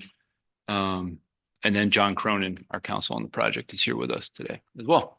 Okay. So. Great, thank you. Can you kind of walk us through the project and the concept here? Thought I'd give a kind of a general project description, then jump into the site design, the permitting process that is coming up ahead of us, and then some of the community concerns and the meetings that we've had with the people from the town as well. So overall, this is 150 acres located on Cherry Valley Road. We're looking to create a corporate retreat center, an event facility for family events on the property. It'll be a resort facility with a main lodge, guest cottages, and estate residence, and all to be privately operated as a single resort on the 150 acres. So the homes here, which we'll get into the design of it, as well as the event center, looking to operate this as a sole facility, as a resort. So similar to other ultra luxury resorts, the center has 18 luxury homes and cottages offering sleeping accommodations for the facilities. The goal will be to rent the entire facility for those to enjoy the natural hillside views, wooded trails, and recreational facilities on the property. We'll have a private gated entrance, an attendant at that entrance as well. The facility will be all-inclusive, offering both sleeping and gathering facilities. And guests arriving at the facility, we're looking to occupy it both during the week and weekends. They would arrive early in the week, stay through the week, and then the events would be hosted at the main lodge for the facility. We will have also on-site shuttle service going to and from the cottages to the main events facility. So I thought I'd jump into actually kind of looking at the plans and those details a little bit more in depth. So Yeah, you got to bring that with you. I'm sorry. Wrap it around your neck and hang it there. So as you see here, we're at this is Cherry Valley Road. This is the town line here. So 150 acres. It rolls up a hillside with these panoramic views at the top of the hill, looking out to Lake Winnipesaukee. As I discussed previously, we are looking to have a private gated entrance to keep this kind of exclusive and also control access to it, because we are concerned about those using the facility and providing that kind of inclusive or exclusive feel to the facility. We have wooded lots with this subdivision with the homes and the cottages as you come up the hill. We're looking to subdivide into 20 individual parcels. We will have a new town road, town spec road. It would still be private, but we're designing a 2,500 foot long road designed, and we'll also have inspections, and it'll be monitored during construction, so it does meet town specifications. So as you come through the private gated entrance, you come up the hillside, and then we have these home sites or the cottage sites that would be serving the event facility at the top of the hill. Are the home sites going to be individually sold, or are they going to be short-term rental? They're not going to be individually sold, and they won't be rented as individuals. They'll be rented with the property itself. So you would come, guests would rent the event facility. You would also have the larger estate home at the top of the hill. And then these homes would be, say, the guest rooms for the event. So you would rent the entire property as one. So if you're hosting a corporate retreat, you would come here with your, say, 50 or so other executives. You would stay in these cottages. You would come to the event center. You'd have your meetings, your keynote speakers, you'd go to your breakout rooms in the event facility, and then you go back to your cottages to sleep. So the intention is this to be all operated as one sole They have piece of kitchens in property. them? They will have kitchens in them, yeah. It'd be full homes. They'll have kitchens, sleeping facilities, bathrooms. It could be. Yeah, for all intents and it's purposes, a- it would it's be a single family home in Yeah. in essence. like a lakefront cottage or a home. So similar to some of the other kind of, Square feet is each home? they'll be anywhere from 1,500 to 3,000 square feet. That's definitely not a cottage. Well, it is to some people. Yeah, it all depends. On some people that would be smaller than a cottage, but The type of people that are gonna go there. yeah, it is. This is going to be, 5-star plus type of facilities. And we'll get into, you're looking at some of the design aesthetics. Yeah, this is, Square footage relative to the exterior characters that you're showing here. yeah. So we will have, when you come into the entrance, a fire cistern. We have met with the fire department. There was some discussion on, what is the best place for this? Knowing that, there isn't water supply in this area on the road as well. There is a fire station a mile and a half down the road. Plus Schoolhouse Brook runs that quite a bit. Yes, and there's some private water across the way where there's a Pollard Spring, I guess, a well that they don't use right now. L&B spring water. Rather than putting it up in the property where if there was ever a fire, there would be problems for access, is keeping it down at the road so that what we're hoping is that fire cistern never gets used for this property. It's accommodating the neighbors across the road, or hopefully it never gets used for any of that. But so we will have a fire cistern on the property. Also, all of these facilities will be sprinkled, especially the event facility. We'll have a commercial sprinkler system. But how many square feet will the facility be? About 10,000 square feet, 10 to 12,000 square feet. So that requires it from code, from the International Building Code requires that to be sprinkled. The homes, the insurance company is driving us to sprinkle those. So those, even if, they're not required from a town ordinance, from an insurance standpoint, they're going to need to be sprinkled. So they will be. And those would be supplied by an independent cistern for that. So we would need both the cistern for the fire department, which you could tap into and use that water for general use for putting out fires. The cistern for the building can only be used for the fire suppression system because that's for life safety. So the fire department can't tap into that. So that's why we have two separate cisterns for that. The residents use what they call a Weersbo system, which would be a system that you have to develop 7 gallons a minute Yep. out of one head. And so they work in conjunction with the domestic water system. Yeah, that would be a 13D system. So you'd have an independent tank with a pump system. And then you're right, the gallons per minute. And then that would be designed for the facility. So those would be sprinkled as If your well. water system can support it that you're gonna have there, not have to have an individual tank. Yeah, typically wells don't. That's a hope and a dream. So Yeah. I don't- subdivision, I get 100 gallons a minute a lot. yeah, that would be nice, especially for up here. But I don't know. I've never seen that actually play out that way. So here's hoping. And emergency power backup, obviously, for the pumps and. Yes. Yep. Yeah. So we will have a private maintenance facility for the property, this lot over here. This parcel is being held off for a maintenance facility. We'll also have an attendant on site at all times. So there'll be somebody living here to maintain the facilities.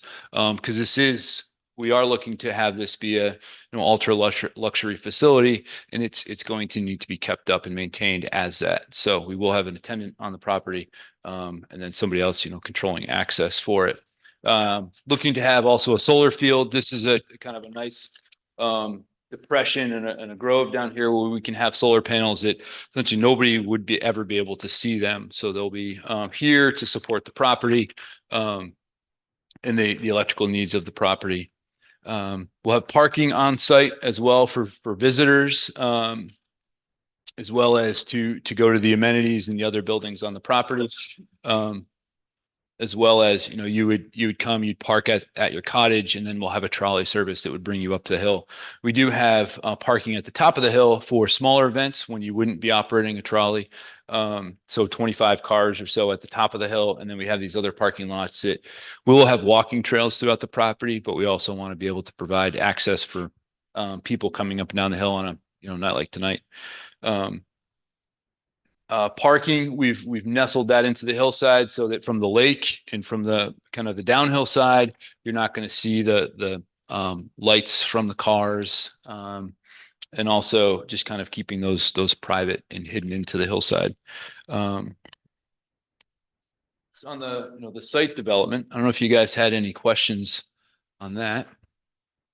Just so I understand the concept, so this would be a corporate engagement for a week, for example, where the senior executives would come, spend that for doing corporate meetings and the like, but it wouldn't be for like a 2-month type of summer vacation period or something like that. Here's hoping they rent the whole facility for 2 months, but Yeah, that would be nice. that'd be great. Sure, have it. So, but no, that's not the intention. It would be, you would rent the whole property for the week. You would come, you'd have all of the grounds for your party that's coming there.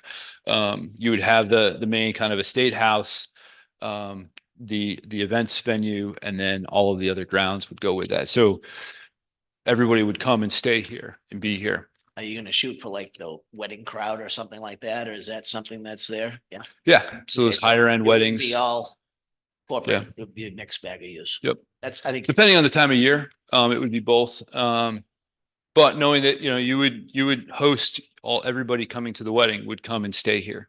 So they'd come sleep here, stay here. What amenities are you planning for? Pools, tennis courts? Yeah, we have some Pickleball these days. tennis courts, pickleball courts here. We have a kind of a main clubhouse as well in this area. And then up at the main estate house, there's a swimming pool. And then walking trails throughout the property as well. And then we would have, we can get into kind of the permitting process and all that, but any other? One thing, Jessica, have we notified the town of Guilford yet, being this an abutting property, that we need to do that? Yes, we will. We haven't yet, but Okay. when they submit the design review application, that Is that come any into, town, anything that abuts that So town we do? that'll be a discussion a little bit regarding regional impact. So, yeah. Yeah, and our intention is we understand that Lake's out here and we don't want to be a nuisance to anybody. Either the neighbors, we've met with all of the neighbors. So you met Al? You've, Al Bagley? which ones? No, he's the guy that, No. That's his uncle. Al's his uncle. he's the one that has the sap house that's just up over the town line, and he has the land that abuts you, and the tower, I believe, is on his land too. Well, actually, He has- Al's the land that Mason's on too, don't. Yeah. Yeah. So yeah, we met with him. We were actually going to be using some of his resources to do the project. Landowners to the side and then also down the hill, knowing that, sound is a concern of ours. Like we don't want to be having any issues. Actually, with the way the sound travels, it's more the people below you that you can kind of hear everything they're saying on their back deck. But we will be there's an outdoor venue here for a ceremony, but all of the kind of events would take place indoors.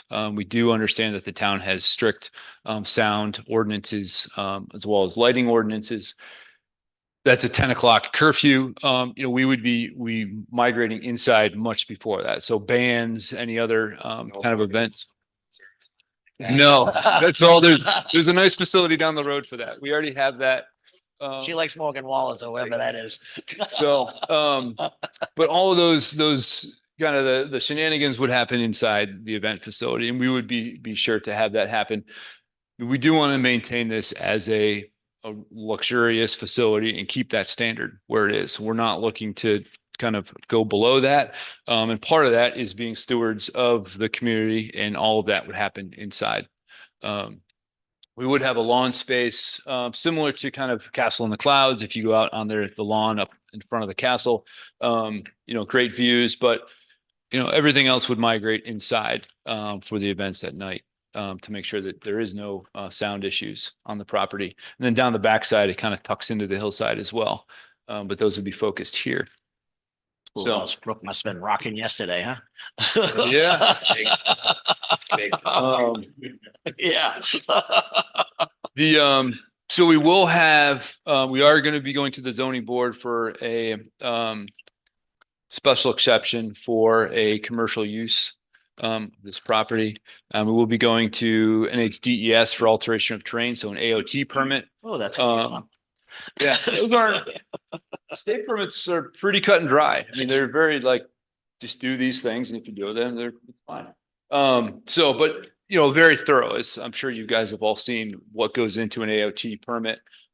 With that, we would have a maintenance and operations plan for stormwater, snow removal, salt use, and maintenance of those stormwater mitigation facilities. So they'll have a clear description, you know, that we have to abide by in terms of how we're going to be using salt, how we're going to be doing stormwater.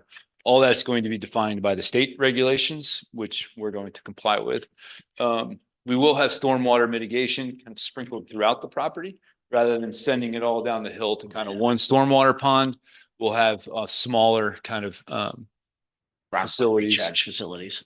Yeah, so we're not, you know, we're mitigating it where there is stormwater happening. We won't have any additional stormwater leaving the property. Typically, after we get done an AOT permit, there's actually less water running off the property than there is currently. So that's kind of a typical result in that. We'll have a wetlands impact permit because there are some wetlands on the property that we've surveyed and flagged. NHDOT, we've completed the traffic study. And then we'll be meeting with them. We've reached out to have a review of the traffic study. They need to accept that study for that. And then, yeah, so and then part of the traffic impact study was we have 68 trips are proposed coming and going on peak hours, which we've sent to the state for their review and approval. So we've done those kind of traffic studies as well. Part of the mitigation in terms of the traffic is you come here, you stay here. And then patrons who are residing in these cottages would also be coming up to the facility as well. These two things go hand in hand with one another. They serve each other's needs. So some of the concerns that we have with the property are the sound and bands and music. All of that's going to be happening indoors. Again, we know you have your 10 o'clock sound ordinances.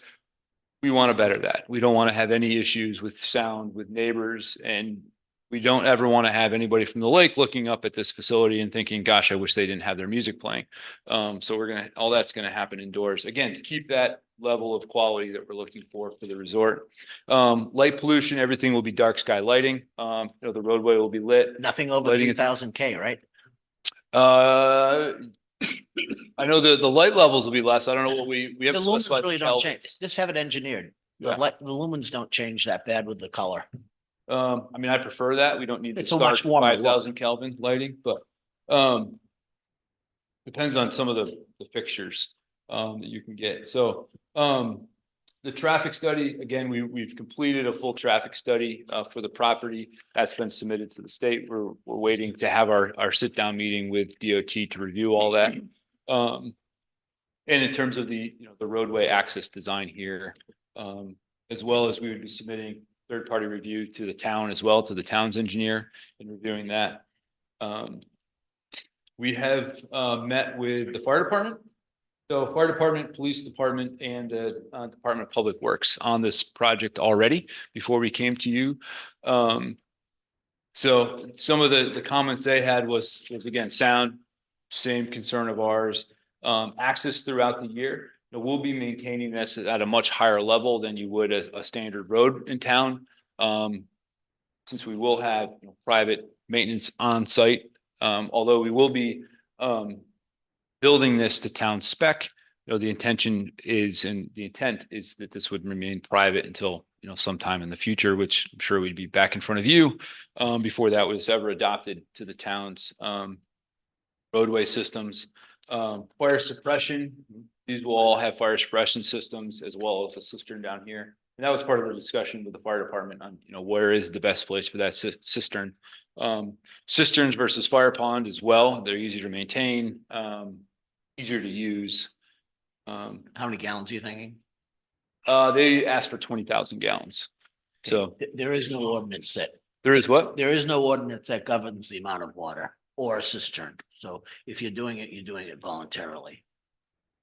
Yes, except also our builder's risk insurance policy will define that we do that stuff. They play a big factor too. Yeah. Yeah, the insurance company dictates Yeah. there's no like They negotiating. can tell you with the fire department can. Yes. So yes, we will have that cistern in place. That's right. And then we will also have a third-party code review done as well on the property. So for building codes, residences, we'll have a third-party engineer come in, a specific engineer who's does those third-party reviews on behalf of both the town and our needs. So again, we've met with the town, we've reviewed that with the police, the fire, and DPW. And I then, missed, for each cottage, will there be a septic system or what's the concept there? yeah, so we will have independent septic systems as well as an independent well. We did look into doing one main public water supply. It was cost prohibitive, and it with the way that this site has a significant amount of ledge and rocks and boulders, it was just not going to be a feasible option to do one well system. And we either get into, wetlands and roads and the setbacks for those. There's large setbacks for those public water supplies. So it just didn't work with the way the site laid out. But, Electricity, overhead or underground? we'll come in off the street and then go underground up the hill. Find that ledge. It's there. It's there. We've surveyed it. And we're also, this is a beautiful piece of property, beautiful views as well. But that only goes so far. We want to maintain kind of the natural setting and really preserve this site. So that when people do come here, they are getting that natural setting, as you saw in some of those images, which I can bring up as well. So, and then also looking at this is, there'd be no negative tax impact on the town. And we see this as a significant tax bonus to the town, because not taxing the school systems, and some really nice, really fine residences on the hill. So the design would be, as you were looking in your packet, these kind of heavy timbered structures. I have a question about the mountains in the first picture. So these are, aesthetics, design guides. Yeah, that's right. Keeping the homes also low and kind of sweeping along the hillside. We'll be using hemlock timbers, which is native to New Hampshire for timber framing. A company out of Claremont Timber Peg will be providing the timber frame. So it's going to be all, locally sourced timbers, giving it that, mountain rustic feel, but also in really exclusive environment. So What's the vision for square footage for structure at? 15 to 3,000, he said. yeah, so That's significantly smaller than those. Yeah, exactly. 1,500 to 3,000 square Yeah, feet. those are, for the cottages. Yep. And then we'll have the main house is around 10,000 square feet as well as the main event Same center. style construction. Yep. Yes, we really want this thing to be something that, the town is proud of. And it's something that, you're going to be known for throughout. So you'd mentioned about having at least one individual that's on staff or present at all times. Yep. Obviously, when you're rotating through 18 housing units, function halls, there's going to be quite a bit of staff needed. Yes. Go through, clean all of these. No accommodations anywhere here? Where do you foresee the staff living? We are looking at having some staff facilities in that down at the maintenance lot. So that would be this lot here would be for maintenance, as well as your caretaker on the property and some staff housing. So solar panels, caretaker, Yeah, I believe that was a 5 maintenance acre facility. parcel. and- Yeah, we've got 5 acres for that. 5 acres. Yeah. Yeah. So are you envisioning a bunkhouse sort of application 550. for this, or is this, obviously 1 or 2 staff are not gonna cut it for a facility this size. So currently what we do for our other projects, we have Winnipesaukee Cleaning that comes through. They've got about 50 people that clean our projects and houses. So somebody like Winnipesaukee would come in, clean all this. We're looking to have probably 2 to 3 people full-time at the property. Other than that, everybody will be housed, anybody else that comes in will be housed off-site. We're looking at housing in Meredith as well for another venture that we're doing. Do you have photographs of other properties that you have? I mean, is anything like this or? Something like- No, they're just private homes. Oh, Big, okay, you know, okay, never 10, mind. 12,000 square foot private homes. So you're gonna have, though, you'll have, you got a restaurant here, right? So you'll have wait staff and I'm just trying to envision. Yeah, and all I these should have people brought are, the you know, traffic study because I because had we that just all. discussed about trying to come up with affordable means for people to live and now we're putting in a facility that's gonna require these people that we're trying to provide the housing for. I know it's funny you guys are talking, there's no business in town. Well, we're bringing business to town. Yeah. So, Yeah. um, Well, you bring it. Say is. well, supporting, so you're gonna have, staff running the facilities. Well, the Well, not restaurant, unless that restaurant's gonna be open to the public. that was my Just said question. it, leave it closed, right? It won't be open to the public? No. No, you, No, it's a private. well, it's private, but we will have, you will be able to come to this unless there's an event Right, taking yeah, place. that makes sense. And then it's going to be closed. So that Yes. restaurant So it will be also open to the Yeah. public. I think that's a great idea because I'd like to go to dinner there. You haven't seen the bill. Really good I don't views. And there's an amphitheater shown on the drawings, but I heard no outdoor entertainment or no outdoor. I mean, I could bands. see after a service, you could have a string band out there playing. But no, it's at the end of the day, as you kind of move into the dinner time and to when all the fun starts, that's all going to be inside. We're not going to have any of that happening outdoors, because of the noise issues. Have you dealt with Fish and Game on the West Brook that you got across there? Fish and Game will be part of the AOT. Alteration of terrain requires us to go to Fish and Game as well. Right, but As I haven't seen well as anything bird mentioned trust. about, are you putting in bridges to get over West Brook or? The salad. Yes, we're actually spanning the wetlands, so we won't be impacting those with the bridge that's going in. And Yeah, in terms of, no covered will this be done in phases or will this be just start with the We're- concept? to go We're to full permitting this scale? as the full project. So we are going to be starting with these two main buildings at the top of the hill to get those up and going. The restaurant, it's completely private, but the restaurant will be open to the public, the pool. When like, available, what are- when available. What- Not the pool. That would be kind of weird showing up at somebody's house. Yeah. So, What is gonna be offered to the public? and what This, is this, gonna be private? the clubhouse facility would be open to the public when it's not being used as the resort facility. Excuse me, just a minute. Hey, folks, can we just allow him to continue his presentation without the background noise? Thank you. Sorry. So It'll please. just be that one function hall that is open to the public. For public use, yes. Not-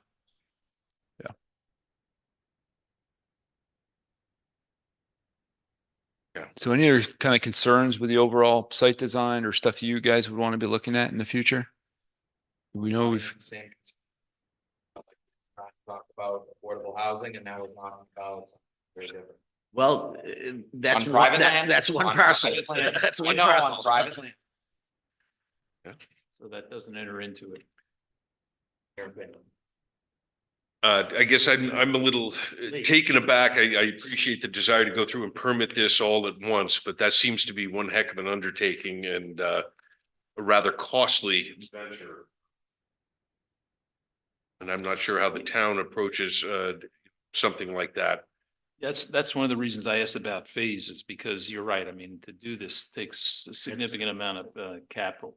Yeah, and I think, I don't want to put words in your mouth. You said it wouldn't be phased, but you certainly would be looking for a kind of a phased occupancy, if you will, for portions of this project to be approved and open and operational prior to the rest of it being done.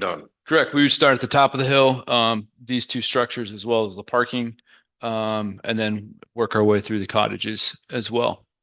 So I think that when the time comes, I think the presentation to us needs to come through with a clear and concise line of what we want to achieve and what's first, and then what's the next portion that you're going to try and, bite off out of this pie here and Yeah. I think that's going to be an important aspect. And you're right, this is a significant investment. That's the Maybe. type of projects we were working on, and that's what we're looking to do. And Uh, what's the time frame or duration to do the project? Looking to start, if permits all are in alignment, so start the roads this spring, summer, and then start pouring foundations late summer so that we're weather tight by the winter. And is it a 3 or 5 year project, or what's your vision in that context? 5 years? There will be substantial traffic generated simply by construction. So, State road. It's, yeah, once the, no, but you need to take into effect which time of year you're doing these things. Because the road gets kind of busy at times. snows. Yeah, if it ever snows, so. Do Yeah, you have the this- capability to get on any snowmobile routes up in that area? I have no idea. Snowmobiles don't work very well anymore around here. Yeah, I But- know. Oh, you got water boats. Kayak rides. So any other thoughts, concerns, ideas? So 18 timber peg framed structures. Yeah. I have Yeah, I not mean, this walked is- the property, but I have driven past it a great deal. Well, this is the original Dick. Yeah, so Caples owned the how- Property for years and years. It's the what? Dick Caples owned the property. I've been out there years, I mean, back in the eighties. But there's a fair bit of terrain. Yeah, there is. Yeah. Yeah. I It's mean, with 250 feet. Topographics are substantial. And we would, I know in the guidelines, it says, a site plan walk by somebody from the facility, but we'd be happy to set up a time when we could all go out there and We'd probably need a bus. walk. Maybe yeah, I was gonna say a helicopter may work better, so. But, Okay. so, More comments from the board? I think it's a great concept. I mean, I just hope you can pull it off and, it'd be definitely an asset to our community. thanks for that. That's what we're looking for, so. I did notice that there was a proposed helipad. Those are quite difficult permits at Well, times. I got one. Yeah, we've done a few of them for hospitals and such. They're not too bad. So, Yeah. Depends on the And weather. you're not banking anything on the lakes, so there's no tie into access to the lake and that context. no, not with this property. Other than phenomenal views. Just the of view. lake. Just the Yeah. views. Just looking at it from a business context. When you look out your window, you see the new cell tower. It's in the backyard almost. Backyard.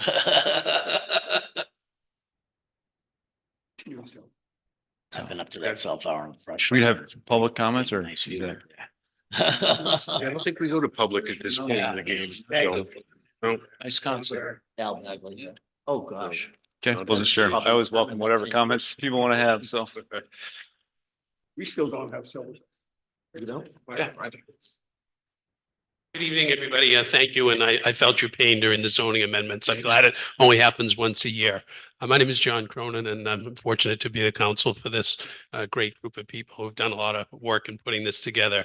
Just want to make 2 clarifications, just so the record's clear. And when we do come back, we don't get, you said this at the planning, the public access to the restaurant. I think it's best to leave that at undetermined because the underwriting really hasn't looked at it for insurance purposes and conflict. I think the hope is there that when we come back before you, we may say, hey, we can only have public access at these times or these limitations, or maybe not at all. So I think we want to get there, but I just don't want to leave a mark that it's definitely going to be public. Secondly, with respect to phasing, where the underlying cottage sections will be a traditional type subdivision, meeting your regulations with 2 acres for active and substantial. I know Mr. Williams brought it up in the prior one, in substantial completion. My understanding of your regs, that will be based on basically the roadway and the public improvements. It wouldn't require that all the houses be built in that time frame. So if we were going to talk about phasing, it may be when we come to you, we ask, which you have discretion to give us a substantial completion of the entire project, maybe 5 years as opposed to 4 or 3. But we'll have metrics and facts to support whatever request we ask for. So I just wanted to make those Just to come clarifications. back to that, so the concept doesn't call for doing half of the houses initially, getting cash flow out of those and subsequently Well, fund the project. With all of these and doing this for 40 years, I think every person that proposes these wants to build them in a week and have them sold in 2. And it doesn't always happen that way, as some of us with gray hair know. So yeah, it may be that you get into it, and because it's such a unique concept and a great piece of property, you know, everyone on this team thinks it's going to go great. But it may be that, you know, you build some of them and then you wait. But as far as a subdivision, I don't think there's any timing requirement or phasing. Like you could do a traditional 30-lot subdivision, put your road in, make sure all your bonded issues are done properly, and you could sit and hold the lots. You know, I know some towns, for example, when we were in substantial growth way back when, prior to 2006, they say you can get 5 permits a year. So it's a low process. Some developers will say, let's bring 5 to the market, see how it goes. Is it the right size? Is it the right dimension and finish? And maybe we bring 5 more as kind of manage the price. I'm a So little confused. I thought they were gonna be closely held cottages. They- And now you're saying putting them on the market. no, I'm just saying in other people that build them, you know, when you're building for timing. I guess my point is you don't know what the market is going to do in pricing. So I think the hope would be to build them all at once. And if you have Fidelity or Vanguard or someone that wants to do a corporate retreat someplace other than downtown Boston, are they going to take all of those, you know, homes, and how are they going to manage it? I think that's something that needs to be worked out in a little bit more detail. So I think the concept presented by Chris was excellent, and that's the game plan. But I just wanted to leave a little bit of leeway, so when we come back, we have some room to work with you to try and get the best plan possible. Thank you.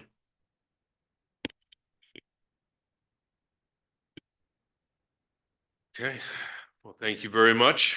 Well, I think, What is your feedback. schedule looking like? um, You know, what's that? I was just wondering what their schedule is coming back to us, so we know. Yeah, so from here, we'll develop both the AOT permit documents as well as the documents we'll be submitting to your third-party engineer for the town, as well as going to zoning board for the exception. At So- some point, I don't know if it would be appropriate or not, if they're gonna move forward with this, is maybe get them in contact with a consulting engineer that we will hire on their behalf. So maybe they could work with that individual along the way to Yeah, take which some is- of the bumps out of the road as you're going along. That's one thing that we welcome, which we talked about in our initial concept design review, was having the engineer be part of that. So that, you know, if we're engineering something a certain way, they want it that way, let's just do it day Right, one instead of versus, design it and come back and fix it. yeah, if they want 2 cars stacking or 3 cars and we show 2, like, let's just accommodate that in the design versus going back and forth and redoing stuff. So we want to make sure, you know, when you guys get comments back, it's essentially like, yes, they've accommodated everything that we've wished for and asked for. So we'll definitely want to be doing that. Helps them in their review as well. It Right, moves yeah. things along. Got a lot of it done. I know you have two different engineering firms you work with. Yeah. And we work regularly with both of them, so happy to work with either of them. So if we can, I don't know what the process would be for that review. How do we engage with that? Well, it usually gets assigned upon application, right? So, Correct. So when you submit the application, that's when the town engineer gets assigned to the project. And I think as we- far as Earlier, if they could. As far as the ZBA applications, I did have a chance to talk to the code official today. About this project. And so the two issues as far as zoning came were the road. The road, how it didn't have frontage on that lot with the estate. And the ADU, that in-law suite. So it would have to be either attached to the main dwelling or, It's attached. or above. So if it's detached, it's not attached by utilities. So I guess so, It's that- attached by both physical structure, a roof, as well as utilities. okay, so as long as it's attached to the main home. Okay. I think that was a question we weren't quite sure when we talked last. Just, I missed your point about the road. What was the issue? So Just the frontage for the, lot right up in the corner where the estate is proposed, in order to subdivide, That's their front. you have to have frontage, and it's lacking the frontage. Yep. Create frontage Way to do that. I see a bunch of plans down here. And then we did have this, the main house of the guest cottage here. But it's attached. Physically attached guest house. By both a covered roof, walkway, and then utilities as well, electric, gas, water, all that was a service from that, so. So it'll be all individual lots. Right. Sorry, any other notes? No, sorry. Yeah, I'm good. With regard to that guest cottage, just make sure you read the regulations, because it's. I'm not sure just simply connecting it with a covered roof. Meets the spirit of the regulations. But, excellent, all right. Thank you very much. Well, thank Good you. luck. Thank you, good Look luck. forward to seeing you Back. back.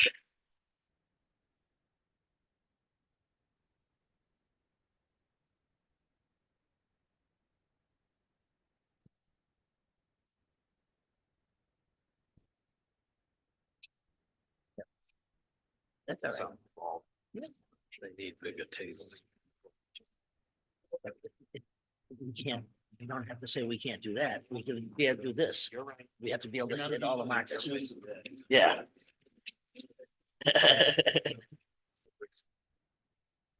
That's what that's taxes would be. No.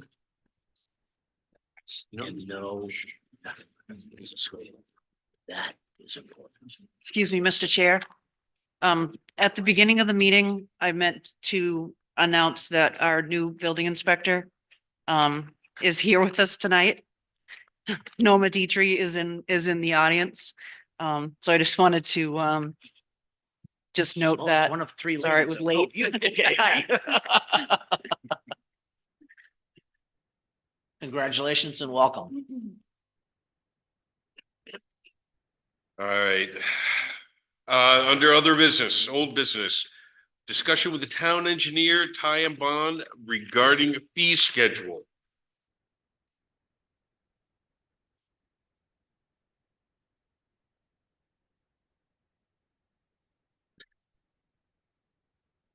Just, there we go. Here we go. Dana Huff, Ty and Bond. Dennis Moran, Ty and Bond. We had one other individual that we wanted to bring with us tonight, and that's Patrick Crimmins. But he unfortunately came down with a stomach bug yesterday afternoon, and we decided to leave him home. Good idea. Yeah.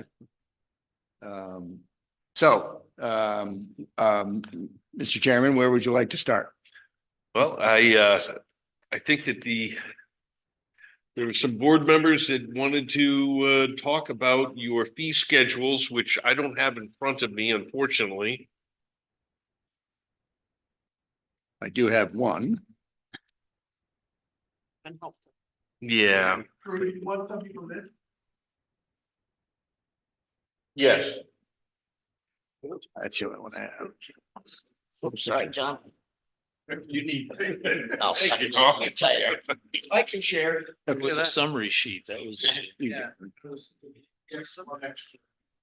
Well, it's not extra, but we have one. First of all, let me say thank you for your confidence in Ty and Bond to have us come back before you. We've really enjoyed working with the town. And especially with projects like you just saw before you, that's, it's exciting. So, we've had internal discussions and, let us know where your concerns are and we'll see what we can do. I think we were looking for a 40% cut right across the board. That probably won't happen. That probably won't happen. But what I will say is with the exception of, well, there's two things. One, we have two lists of one is reviews and the other one is meeting and consultations. We erroneously put the project manager at 165 in the second grouping, and it should be 160. And to that end, that is really the only substantial increase we've had since our beginning fee structure. I think we originally had the project manager with our with our senior engineer down around the 130 mark in our original one. So we since have broken that out. So our project manager, which is Dennis in this particular case, is at 160, regardless of whatever it is he does. The other thing I will say is, as I did in our original discussion, is we don't charge you for travel time. We've tried to be as lenient as we can be with our time.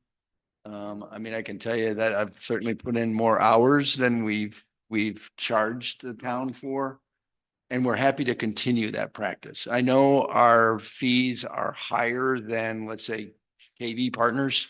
It's a very different business structure that we have from KV Partners. At the same time, I can tell you, we now have close to 600, right? Engineers and scientists that work for us. So we have a deep bench. Solely work for you? What's that? Solely work for you? Solely work for us, full time. 600. Yeah. Holy cow. Yeah, we have now, That's good. we That's counted great. we have 16 offices. So we have a really deep bench that's behind us, right? It isn't us too, but I mean, these are the primary faces that you would see. But we have a really deep bench from, we're civil, structural, mechanical, electrical, plumbing, HVAC, fire protection, geotechnical, wetland specialists, environmental scientists, waterfront engineering, transportation specialists. I mean, we've got, architects. We have architects on board. So we've got, so if we need to do, check a building code, or we need to do whatever it is, we have those resources behind us to do that if we need to. Town were to build, let's say, a new school or something like that, you have the engineering service. We could do the whole thing. Yeah, we would probably bring, in that particular case, a specialized architect on board just for the programming piece of it. But other than that, we can do everything. But in this case, that's a substantial project, and you're going to need somebody that's got a deep bench to do the review. We've got it in-house. We've got it. So in all fairness, bloody microphones, in all fairness, the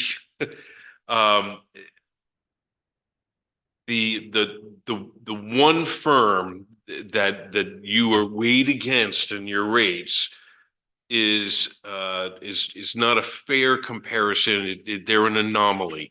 And we did receive 5 proposals. If you took that anomaly out, you're right in the mix with average fees being charged by others. We also know that you're in town, so there are certain benefits to that for us as a quick bop in if needed, that you're not charging for travel time. And I think those are all benefits that aren't visible on a spreadsheet or, compared, doing a direct comparison. So I just wanted to make that clear that I think the request for you to come in, made by, and I don't remember who made it, the request, but it just seems that it's not a fair, lineup here. And what happens is our, if somebody comes in, as we were just discussing about the assignment of who would be the town engineer and somebody comes in and gets the other, it's like winning the lottery. Quite frankly, and I don't want to, no offense to you guys, but it's, the next guy who comes in gets you, it's like, damn, Right. I mean, he's spending 3 times more, 4 times more in some cases. And I think that's the concern. Sure. And I don't know how we ever balance that field out. We certainly don't ask the other guy to raise his rates. We're not going to do that. Darn. No, and I certainly understand that. And I think when we have, and what I would say is a smaller subdivision or a smaller assignment come in here, we'll be sensitive to that. We'll eat some time to make sure that we're as close as we can be to them. I mean, we still have to pay our employees and we still have to pay our insurance and we still have to pay those things. But I can already tell you that these rates are reduced, that our profit margin on these rates for Alton are pretty small. It's not like you're not letting us all retire. And I don't mean to be terse about that. We're trying to be as reasonable as we can be with the business structure that we have. The only thing that concerns me and I've experienced this myself is the reviewing engineer costs more than the designing engineer. Sometimes. And that's pretty rough. And Scott, if I may address him to that point, it really depends on the quality of the work of the designer. Yeah, well, that's why I wanted to get somebody involved. You know what I mean? With that. Yeah. It would save all kinds of headaches. Because as you know, I mean, you've worked with us now for almost 3 years. So, when we look at something, we're pretty thorough when we look through it and compare it to your regulations and point out those places where they're not right or something isn't done exactly the right way and they need to do something different. We're going to point all those things out and make sure that your job is to protect the town and our job is to help you protect the town. Right. I get it. I understand. Yeah. But I would also say that Dennis is the chair of the planning board in Newton. Yeah, New Hampshire, which is I went through the entire housing improvement plan a couple months ago through a grant through. I'm not sure if you guys. Know that housing. It's a wonderful experience. Yeah. And we just amended some of our zoning bylaw. Only the gross vehicle weight commercial vehicles, not what you went through. Gross vehicle weight for vehicles? We were capped at 12,000 pounds. Oh, in the whole town? For a home-based business. Wow. So we bumped it to That's a 26. Exactly. So Jessica can have some help here and so can Drew. And I think you all know that when I was in Western Mass, I was on the planning board for 15 years and then chair of the ZBA for another 10, and then also the building inspector for part of that time. So I know your pain. Where do you keep all those hats? I have a big closet. Oh, good. Those are old hats, by the way. Oh. So, that's where we are. And not sure I can do a whole lot more. I mean, the most expensive person on our list is our project director, and that's Patrick. On a small review, he isn't going to charge any time. On a review, if it were something like this, there's going to be time in there, but it's really, it's this team and the people behind us that are doing this, the major work. He's just going to make sure we've got the I's dotted and the T's crossed. Not a lot of time. And we'll be as sensitive as we have been, as we can be.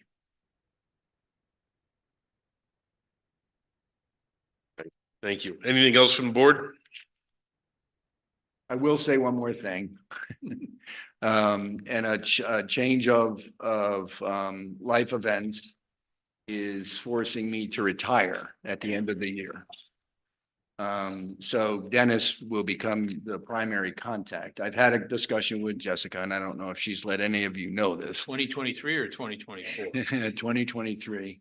Oh, that's like in a couple of weeks. That's like in a couple of weeks. I hope everything's Thank well. you. Health-wise, yes. Good. Health-wise. But what I said, there's two projects that I'm currently involved with that I really don't feel are fair to pass off to Dennis. One of them is finishing up yours whenever you get Still no your AOT? AOT and you can do the final things. You'll be going for another 10 years. Well, whatever it is, whatever it It's is. the end. Oh, Trust me. whatever it is, I'm on board to do that. And the other one is Green Oak and the slope stabilization work. And because I will no longer be employed by them, you will get my services for free. And I will, so I can't reduce my rate any lower than that. And as I said to Jessica, I live here. You know, I'm invested in a town. So if there's ever anything that she needs that I can help her with, I'm here to do that. And same goes for the board. Congratulations. Yeah. Thank you. So if I may, I do want to thank you for all the times that I've reached out to you, you know, individually, and all the assistance that you've given me on applications that, you know, I was stumped on and you know, that you don't charge for. Yeah. So Thanks. My pleasure. I appreciate My that. pleasure. It's part of being a resident. It's probably keeping the same phone number. I hope so. Trust me, she has it. She has all my contact information. I've offered to get a piece. I'm not going to give it to all of you, but she has it. No, No, I mean, if you need me for something and it's a question on a project that we've finished, reach out. But you're in good hands. I'll get one. I enjoy working with him. He's very thorough as well. Excellent.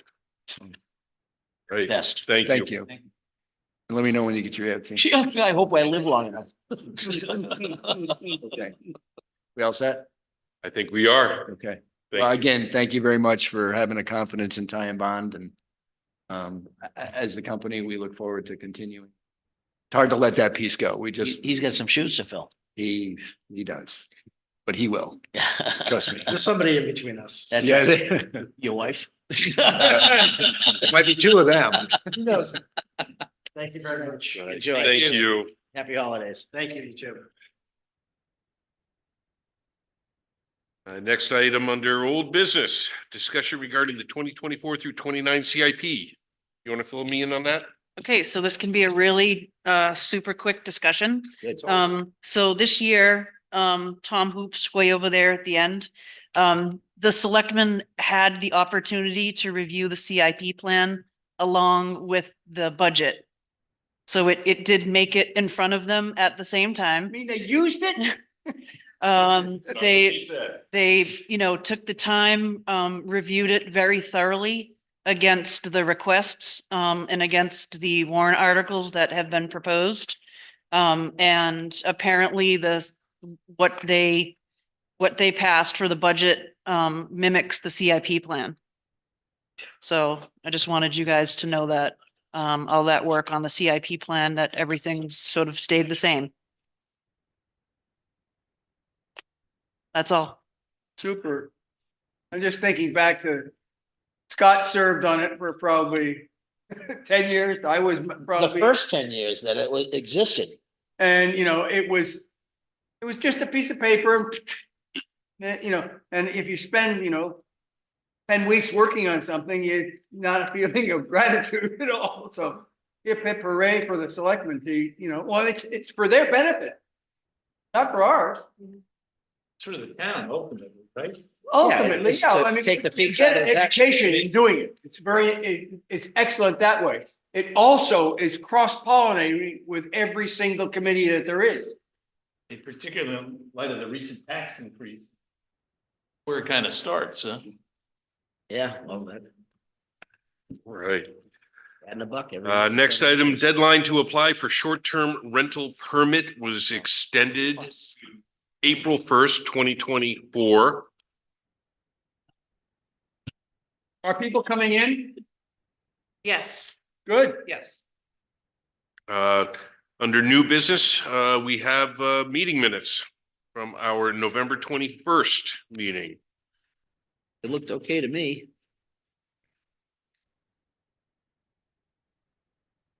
I will confess that I did not read through these at all. I did. I had no problem. I was counting on that.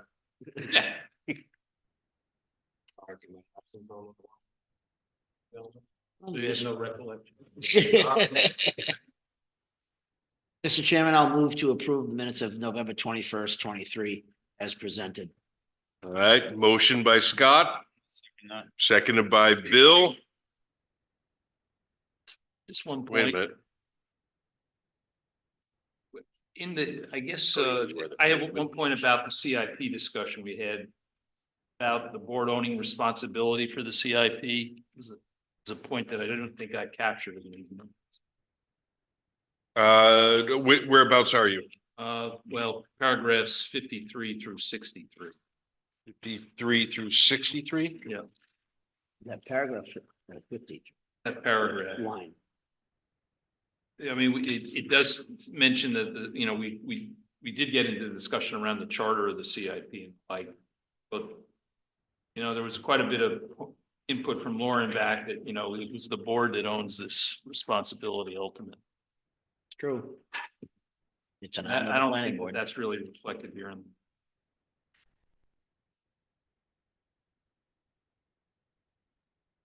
The CIP can only come at the request of the selectmen.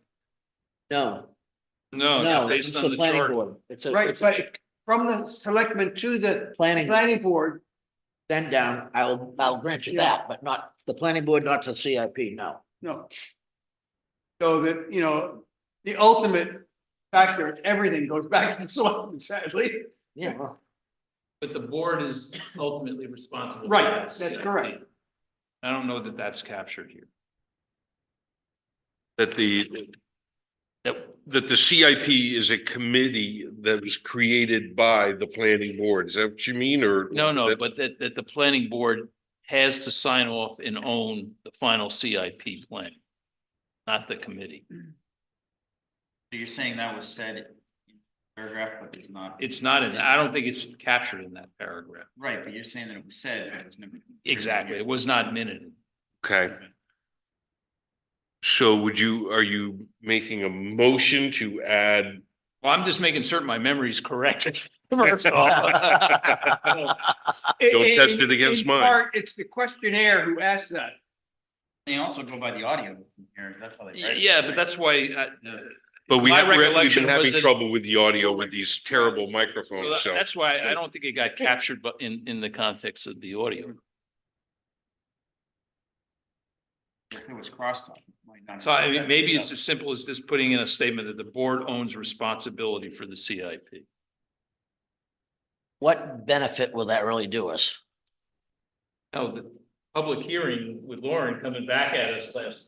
Yeah, but meeting. Lauren will do that. He'll do that. Yeah, but I think he had a point that was valid. You know, I think there was pretty much a acceptance of plan, you know, with any challenge or pushback from the board.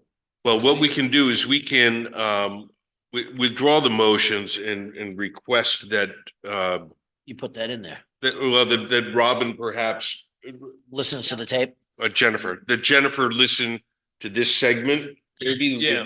And see if we can find that language. I'll withdraw my motion.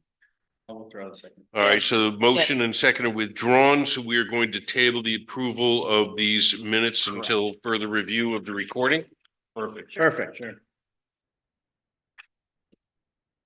Doug said.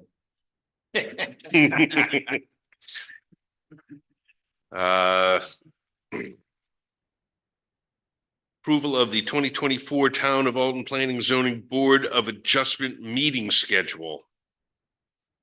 Do we need Planning. to approve that or we'll just be here? I think so. All right, so I'll make a motion to approve our 2024 meeting schedule. So moved. We have a second? Yep. Party.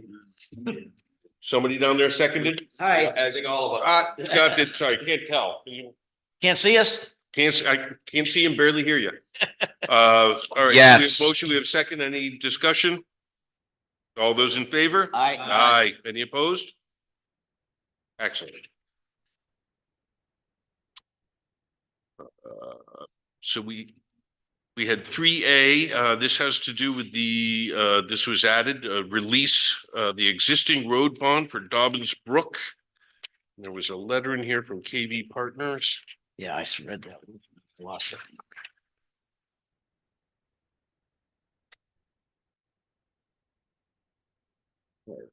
So there is a maintenance bond recommendation that has been made. We don't have a copy of that. We're not privy to that, but, Yeah, we don't have, I don't have it yet. oh, it says see attached. Oh, turn it. We should be privy to it. What do you not have? It's bad. You gotta start doing double-sided copies, I think. Yeah, that setting. All right. So there is one. All right. So there is one that has a maintenance bond value based on 10% of construction cost. So total construction cost 482, call it 483. Excuse me, recommended maintenance bond of $48,300.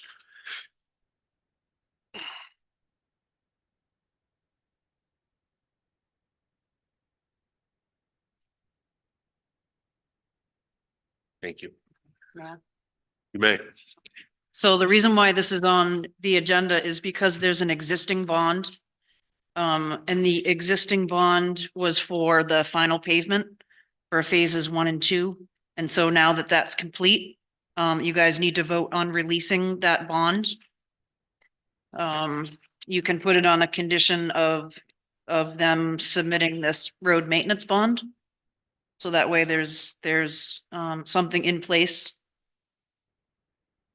There's no like lapse. This expires on the 27th, so I had talked to Mr. Fuller and it makes no sense to renew it for such a short period of time. So I was trying to get it into tonight's agenda. And this maintenance bond is for 2 years or 12 months? It's this road maintenance bond, it's an 18-month. 18. Well, right in between what I said then. Yeah. Yeah, so instead of him having to pay for it again, I don't see any. I'll move to release the bond with placing it with a maintenance bond.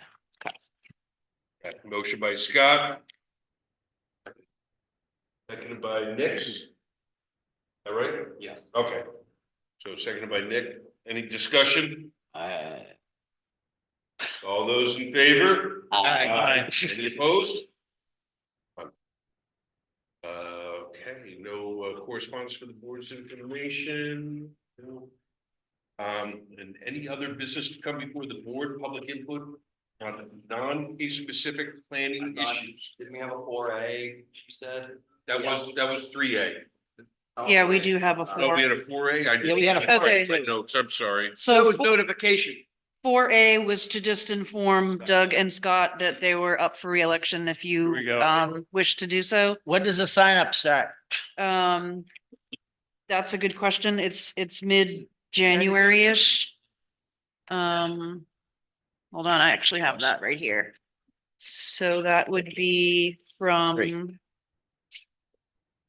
This will be my fifth time. January 24th through February 2nd.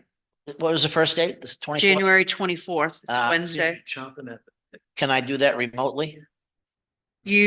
So you can always, so what you can do is you can get the form from the clerk's office.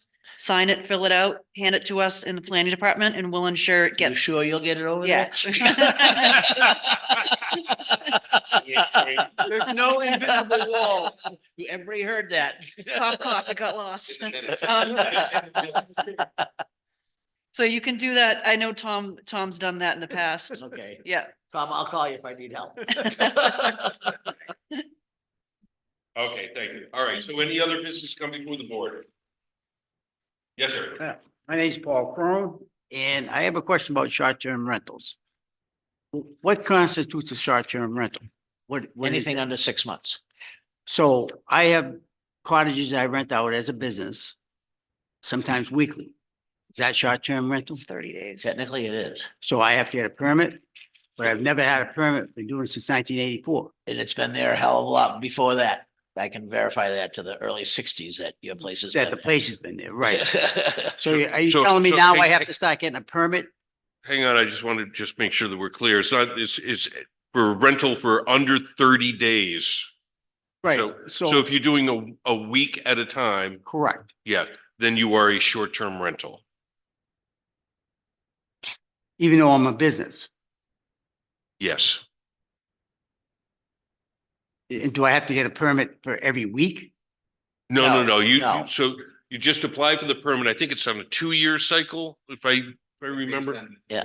Yeah. And Um, Paul, the major reason of that is because some of these Airbnbs, they have a 2-bedroom unit and they pack 14 people in there. Right. That's what's prompted this whole thing. So, What about people that rent out their houses that aren't Airbnb? if it's less than 30 days. And, as you're well aware, then they'd have to have a rooms and meal number to pay A the room and taxes. meals, Yep. right. And when did this? We had some real problems. They've taken a year, 2 years to work on this program.